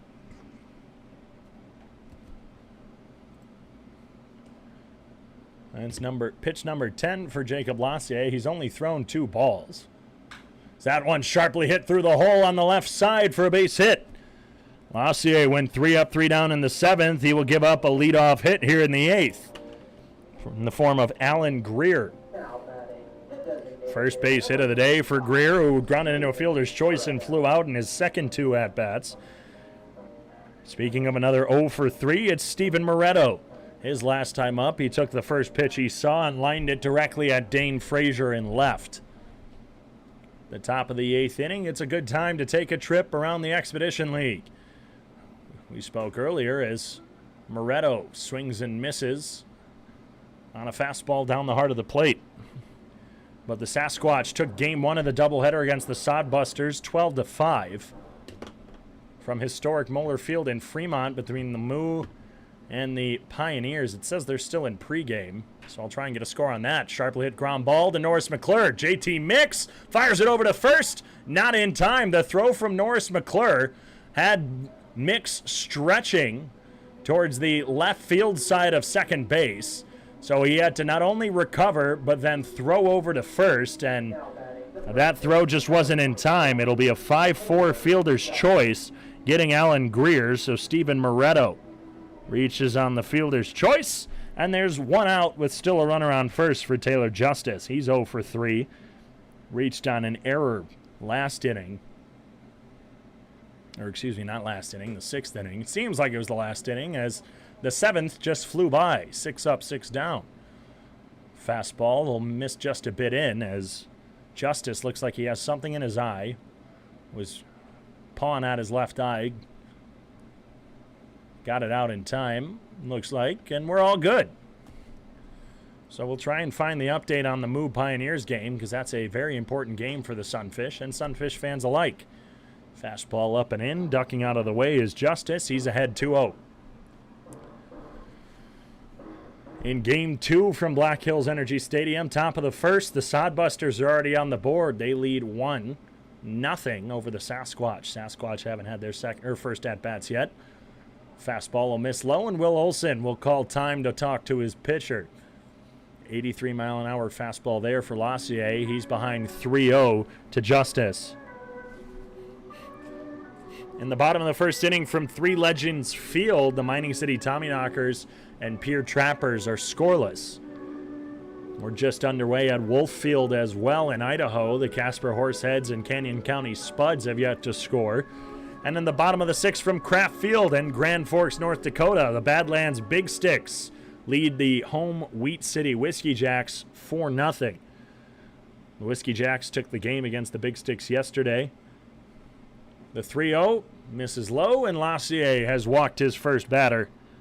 With 2 outs, there's 2 on, and the go-ahead run is now in scoring position. Ethan Moore, who has struck out twice and singled, steps to the plate for his first go-around with Lassier. 2 runs off 7 hits, 2 errors for the Sabre Dogs. 2 runs, 2 hits, 1 error for the Sunfish. First pitch seen is drilled into left center and deep. Frazier's giving chase. That'll bounce off the warning track and over the wall. Fastball down the heart of the plate is turned on by Moore, and he's got a ground rule double. And the Sabre Dogs, just like that, have scored their first run since the top of the first inning. They now lead 3-2. Taylor Justice makes his way over to third. Ethan Moore is at second on the ground rule double, and Tyler Olmstead will walk out to talk to his pitcher, Lassier. It was in Sunday's game against the Fremont Moo that Lassier came in, and he had a stellar 8th inning before 1 out in the top of the 9th inning is where everything kind of would go south against the Moo. In fact, Trent Sellers would actually double to kick that one off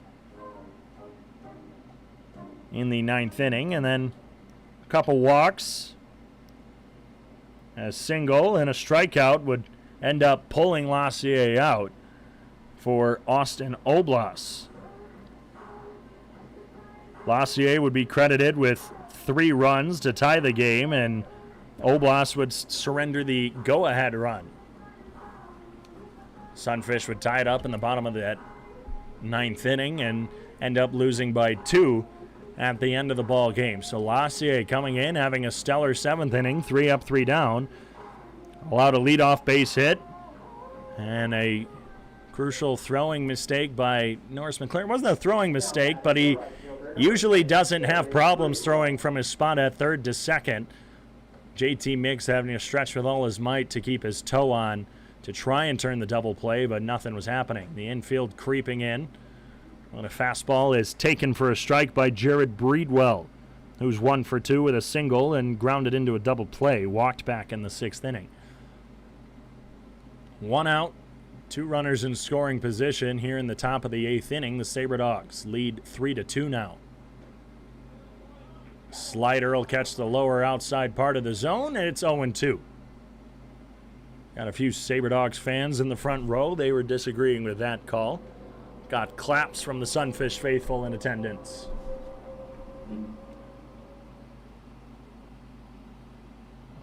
Lassier sets at the stomach, kicks and delivers. A change up just a bit low.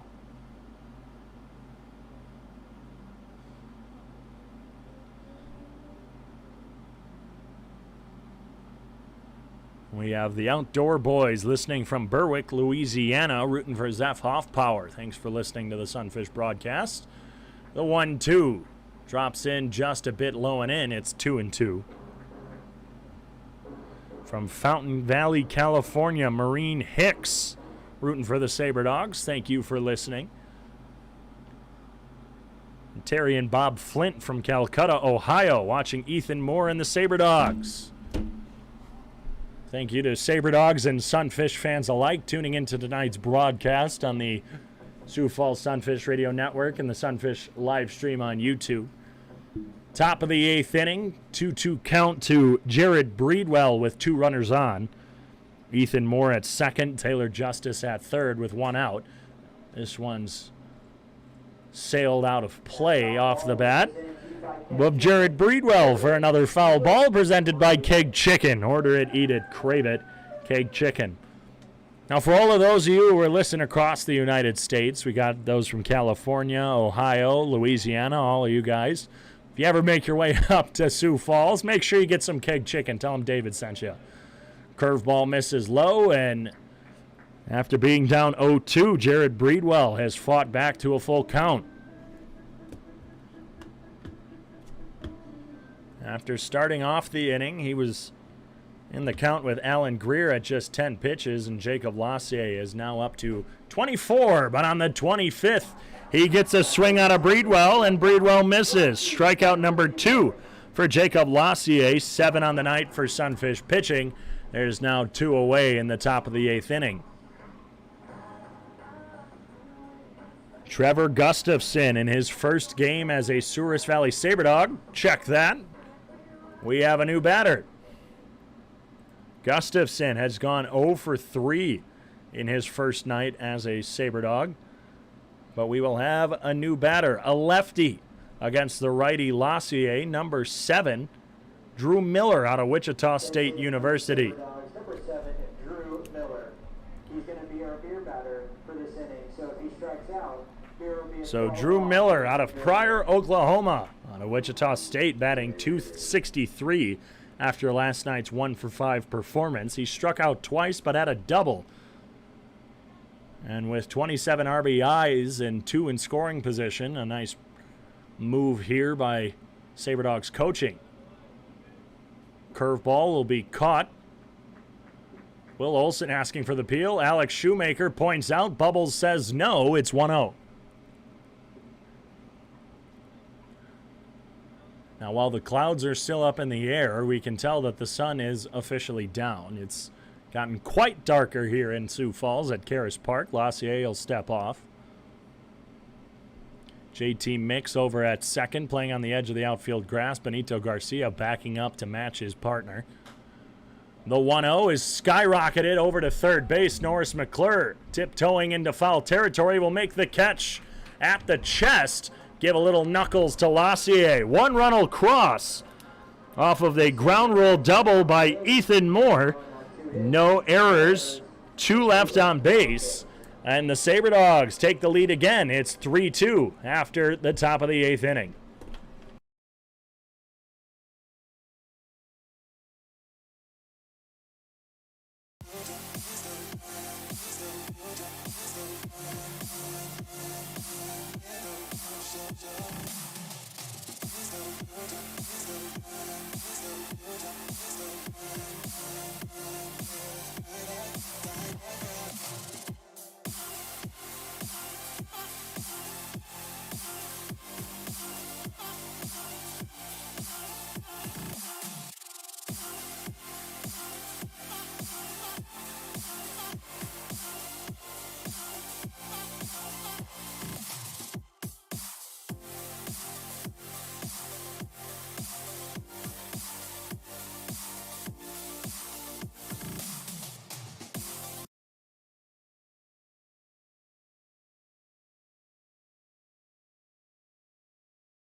Sabre Dogs score 1 in the top of the 8th. They lead 3-2 over the Sunfish, and will have the top of the order.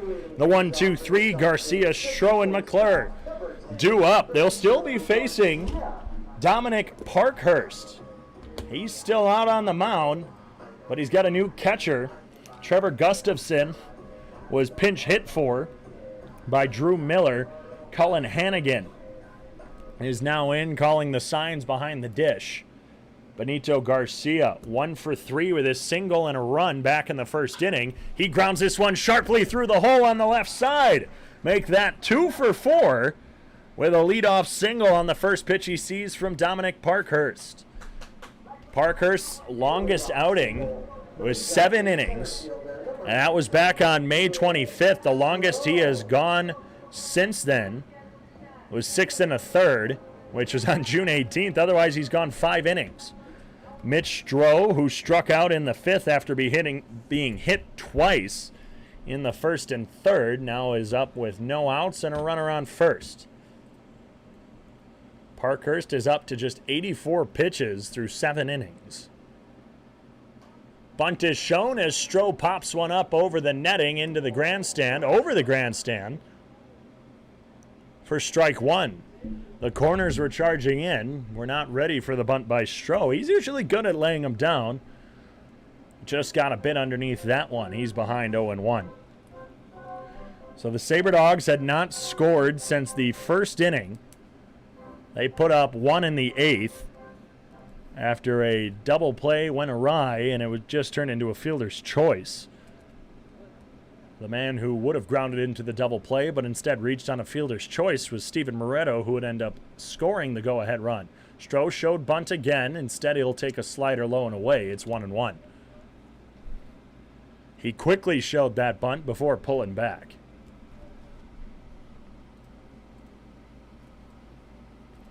So 1 ball, 1 strike, no out. Runner on first. That runner at first. Benito Garcia takes off. A bunt is foul tipped, and Garcia will be caught stealing.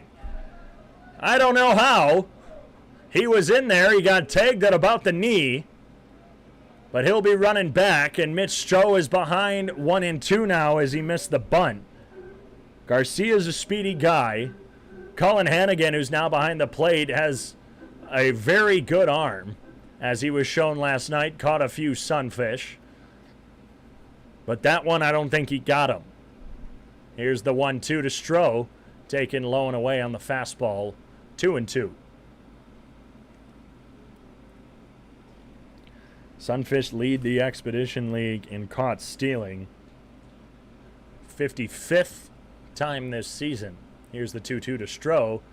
He takes it low. Change up. Just missed below the knees. It's a full count. 3 runs off 8 hits, 2 errors for the Sabre Dogs. 2 runs off 3 hits, 1 error for the Sunfish. Here's the payoff to Stroh. He lines this one into left center field. Coming in as Anderson will make the catch on the run. Another ball barreled up right at somebody. Sunfish just struggle finding those gaps in the outfield. It's Norris McClure, who after going 3 for 3 with a walk last night, has now gone 0 for 3 tonight. He's had a few that have been hit far and deep, both to left field, opposite field for McClure. Otherwise, he grounded out right back at the pitcher. Takes the first pitch to the back netting, 0-1. Sunfish have 2 more games this weekend here from Karras Park against the Souris Valley Sabre Dogs. Tomorrow, Christmas in July. Excuse me, that's Sunday, not tomorrow. Tomorrow's just the 24th. McClure's brushed back down a slider in. It's 1-1 with 2 outs.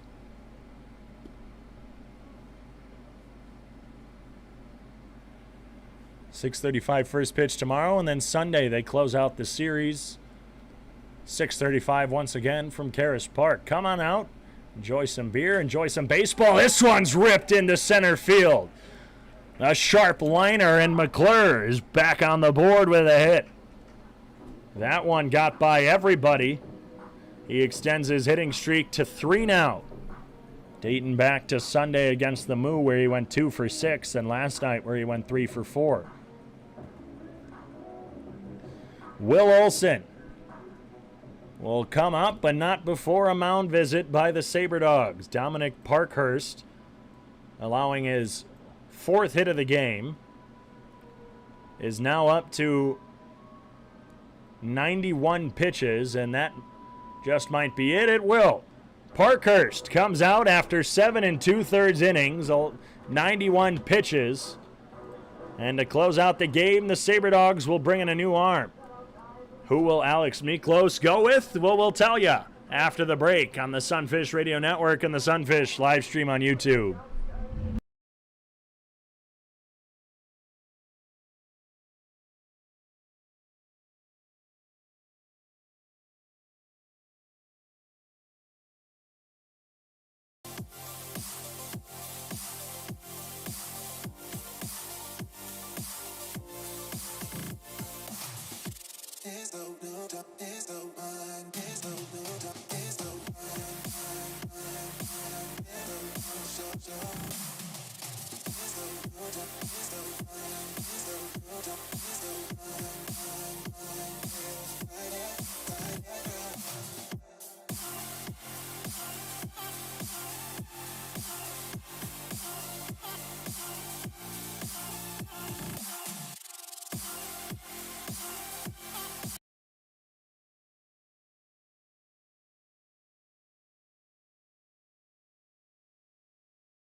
Catcher, number 35, Will Olson.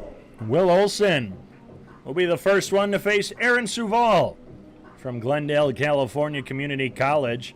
Made his debut all the way back on June 11th here at Karras Park in the 5-1 Sunfish victory. He was actually credited with that loss after going 1 2/3 innings. He'll throw an 89-mile-an-hour fastball at the ankles of Olson. Ball 1 with a runner on first. 17 2/3 innings pitched later through 11 games. 19 strikeouts, 13 walks. 1-1 with 2 saves on the season for Suval. The 1-0, 90 miles an hour on the outside corner. Called a strike. It's 1-1. Norris McClure singled against Dominic Parkhurst, who was looking to go for a complete game. Instead was pulled out after 7 2/3 innings. The 1-1, 91 taken outside. It's 2-1. 7 2/3 innings, allowed 4 hits, 2 strikeouts, and a walk, did Parkhurst. Norris McClure on first would be credited to him if he ended up scoring, so we'll give you the total runs after that. Olson chops at a fastball but misses. It's 2s across the board. 2 balls, 2 strikes, 2 outs to the Sunfish home run leader. Olson hasn't had a home run since last week's routing of the Sodbusters, where he went 2 for 4.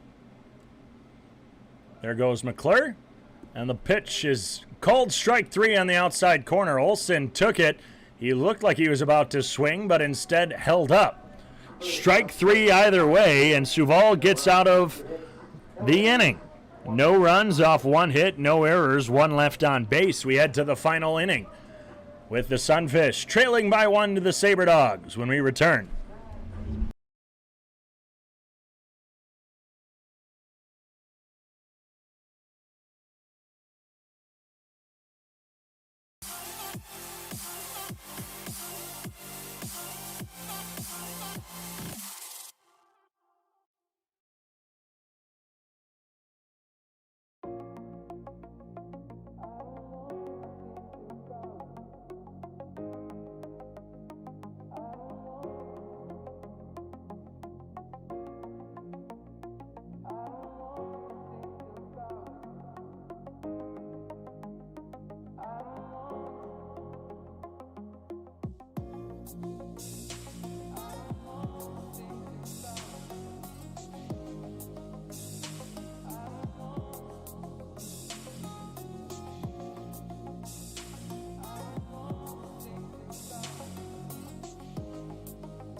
Leading things off for the Sabre Dogs, the center fielder. Jorge Galindo comes in to relieve Jacob Lassier.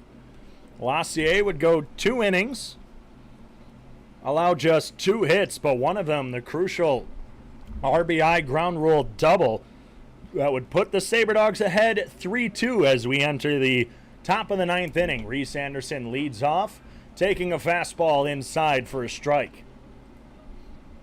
Galindo, through 8 games, has gone 1-1 with a 2.7 ERA, 20 innings, 19 strikeouts, 8 walks. The 0-1 is a slow slider, catches the zone for strike 2. He last pitched on Sunday, went 2 innings, 1 hit, no runs, 1 walk. The 0-2 is sharply grounded down the third base line into the hand of Alex Miklos.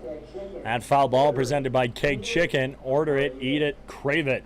Keg Chicken. Anderson, 1 for 3. He was one of the 3 doubles in tonight's game. The first one in the first, which led to 2 runs scoring later on. The 1-2 is a fastball high. It's 1-2. The 0-2, excuse me, was now 1-2.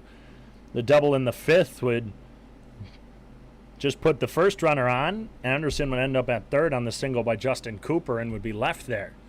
And then that ground rule double back in the 8th would cross Steven Moretto. And that's how we've gotten here.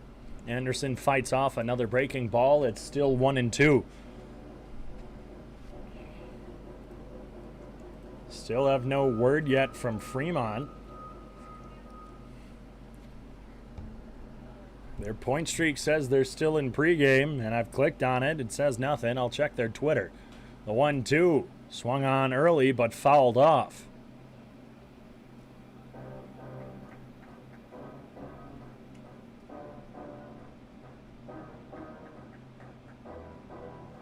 Yeah, last thing they posted on their Twitter was just their starting lineup. So no scoring update from Fremont. We'll let you know if we get any information. Fastball's fouled off the top of the press box, back onto the field here at Karras Park. And it's still a 1-2 count.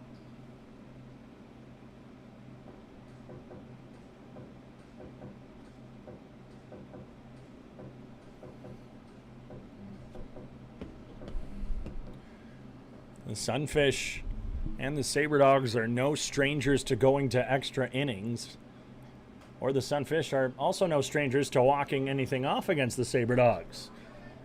Foul ball out of play keeps Anderson alive to see another pitch.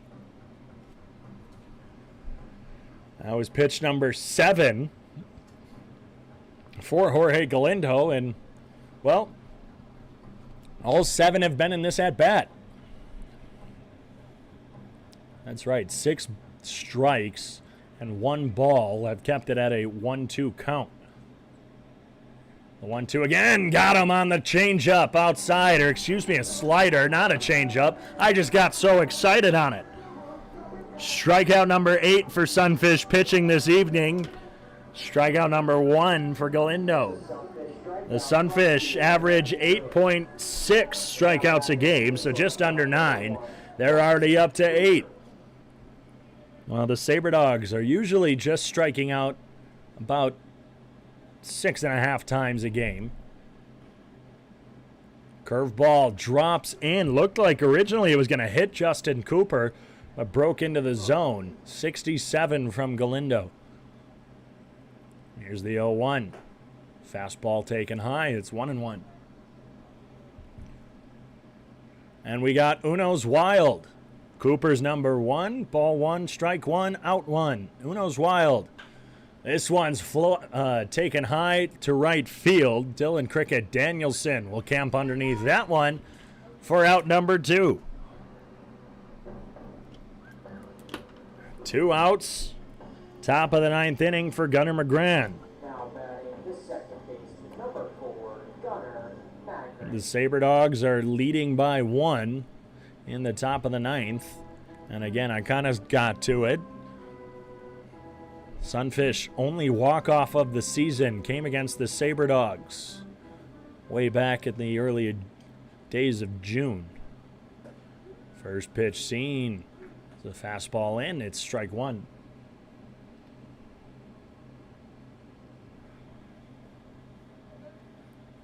It'll be all tied up after 9, and then the top of the 10th, Colin Hannigan would have a 2-run triple before the Sunfish would come back and walk it off with a walk.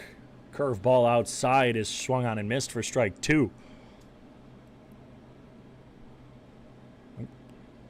Here's the 0-2, taken up and in.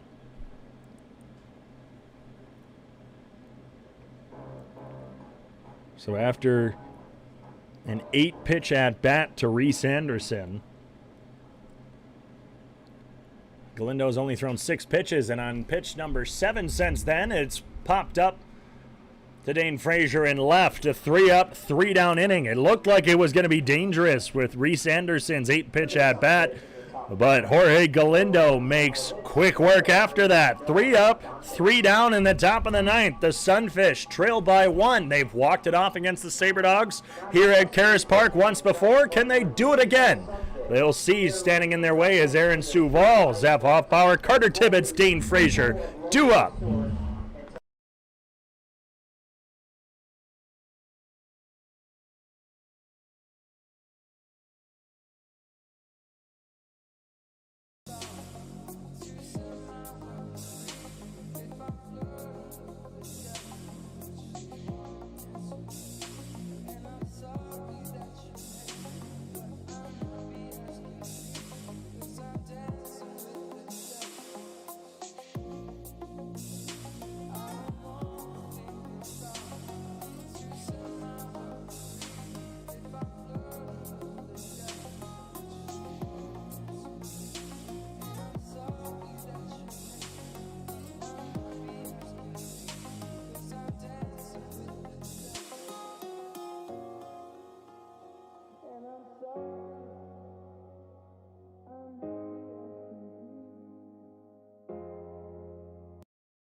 Zeph Hoffbauer, Carter Tibbetts, and Dane Frazier have all gone hitless today, but they're the 3-up.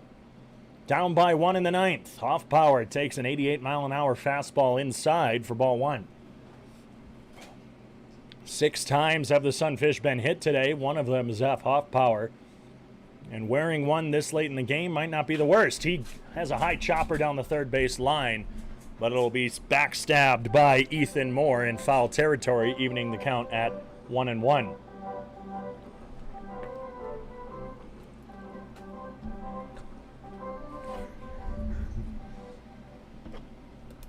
Aaron Sioux Falls back on the mound after coming in and getting a quick out. Throws a slider low and away.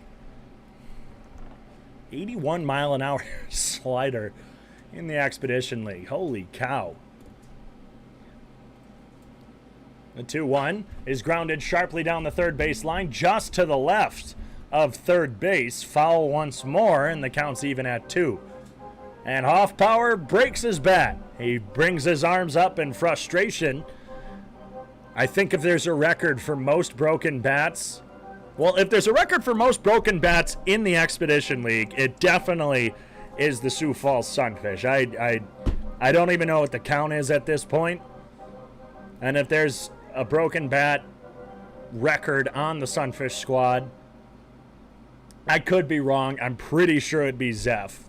Zeph, Adonis Forte. I'm trying to think who else breaks a lot of bats. No, not Jesus. I think it'd be Zeph or Adonis. Either way, the 2-2 is popped up right side, but out of play.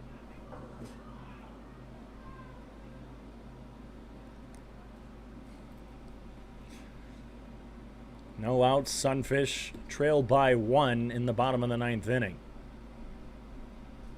This one's lined sharply into left field. That's going to fall for a base hit and bounce to the wall. Hoffbauer's on his way to second. Alan Greer is up and throwing. The leadoff man is in scoring position with the second double of the season for Zeph Hoffbauer. What a time to get your second double of the season. Hoffbauer, with no outs, is in the potential tying run in scoring position. And it's Carter Tibbetts who put the Sunfish on the board late in Saturday's game to spark the 7 unanswered run rally. Or excuse me, it wasn't unanswered. 2 runs, then they would allow 2 runs in the top of the 9th, but would come back and bring it within 1. It was Carter Tibbetts' home run on Saturday against the Moo, though, that did that. He swings through a 90-mile-an-hour fastball, pulled his head a little bit too for strike one.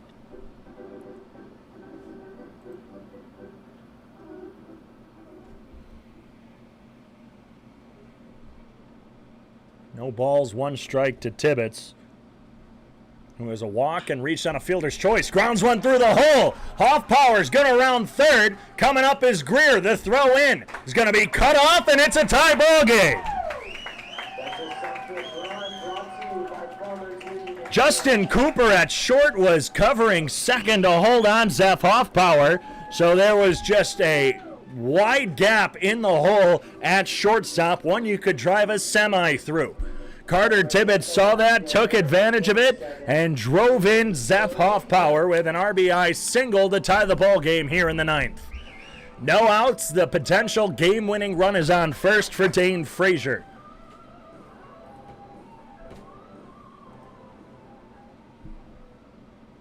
First pitch from Sioux Falls.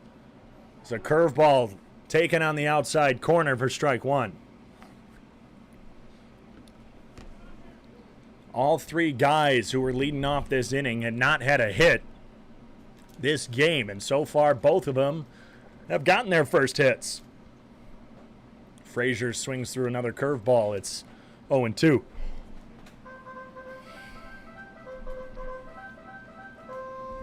No outs, runner at first. And with the 5th and 6th hits of the ball game for the Sunfish, they have tied this one up in the bottom of the 9th. Fastball just misses outside, 91 miles an hour. You could probably hear that pop in the glove a mile over. Sioux Falls throwing with everything he's got. And up until this inning, it had been enough. Here's the 1-2.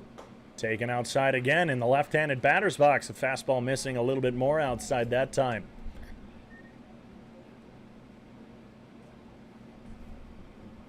Two balls, 2 strikes, no outs. Runner on first. The potential go-ahead runner in Carter Tibbetts. 2-2. He's taken in the dirt outside. They're asking if he checked his swing. He did.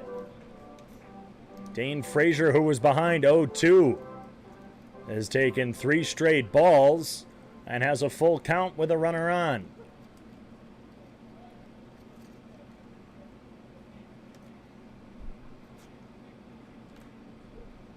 Two balls, 2 strikes. 3 balls, 2 strikes to Frazier. He'll foul that one off.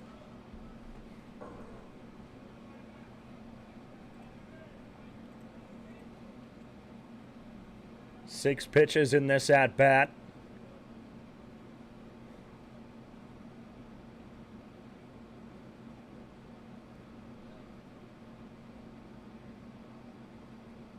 And here's the payoff once more.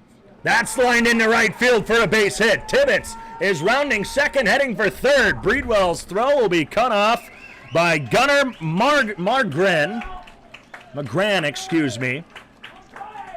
Doesn't matter at this point as the Sunfish have runners at the corners with no outs.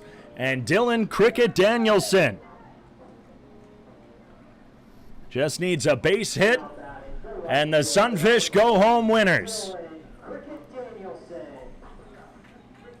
Gunnar McGran, Justin Cooper, Ethan Moore, all playing on the edge of the infield grass. Taylor Justice at first has to hold on.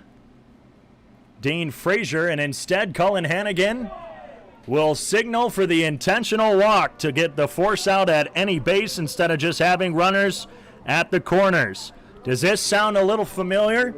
An intentional walk late in the game with a tie ball game. That's right. Zeph Hoffpower was intentionally walked to load the bases, and Declan Beers would tie the ball game with a double. Well, it's a tie ball game here in the bottom of the 9th. Bases loaded, no outs.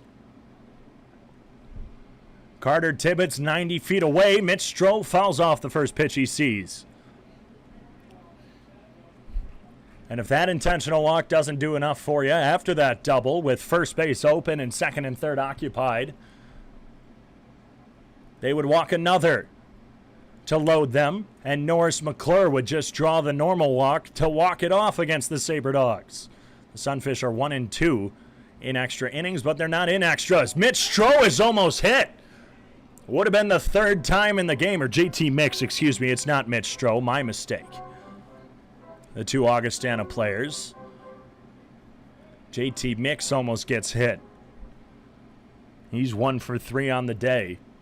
He had the game-winning hit in the 2018 National Championship Augustana win. Takes a fastball high and is ahead 2-1.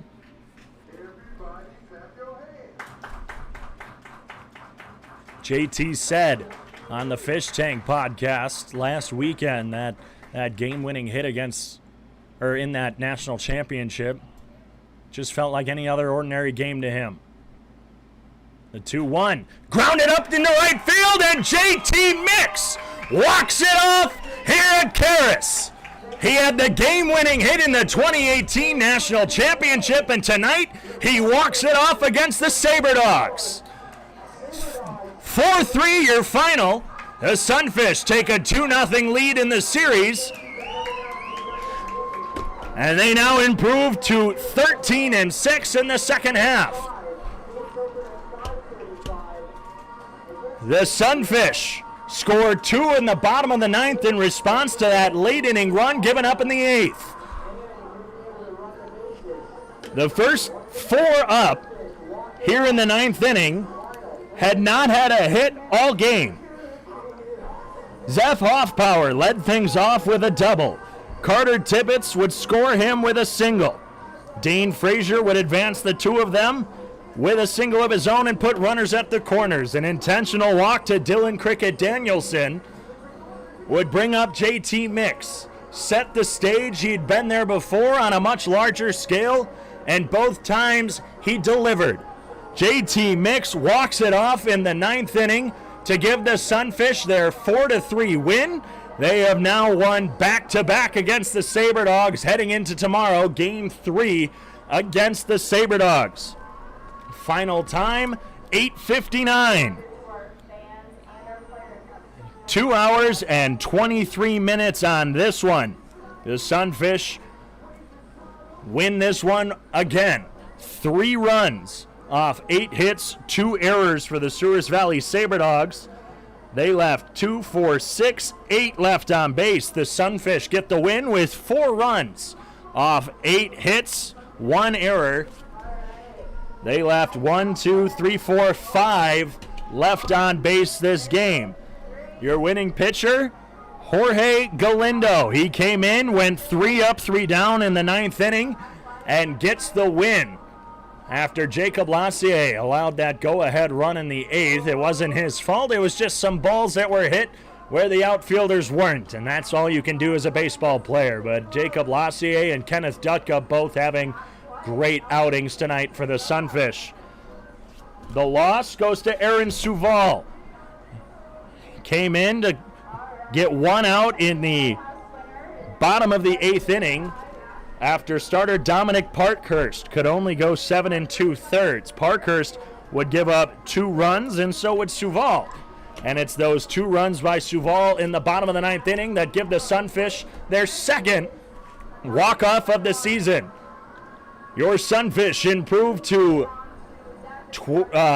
13-6 in the second half of the season, while the Souris Valley Sabre Dogs fall to 11-8, losing their second straight to the Sunfish. Once again, your final score, 3 runs off 8 hits, 2 errors, 8 left on base for the Sabre Dogs.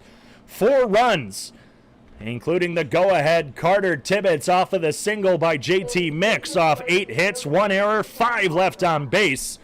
The Sunfish get their second straight. They return tomorrow night to Karras Park. 6:35 first pitch against the Souris Valley Sabre Dogs. Game 3 of 4 against Souris Valley. 6:35 from Karras Park and on the Sunfish Radio Network and the Sunfish live stream on YouTube. For our producer and cameraman, Sean, and everyone else with the Sunfish organization, I'm David Coyer. Have a good night, a walk-off night for the Sunfish, and go fish. We'll see you tomorrow.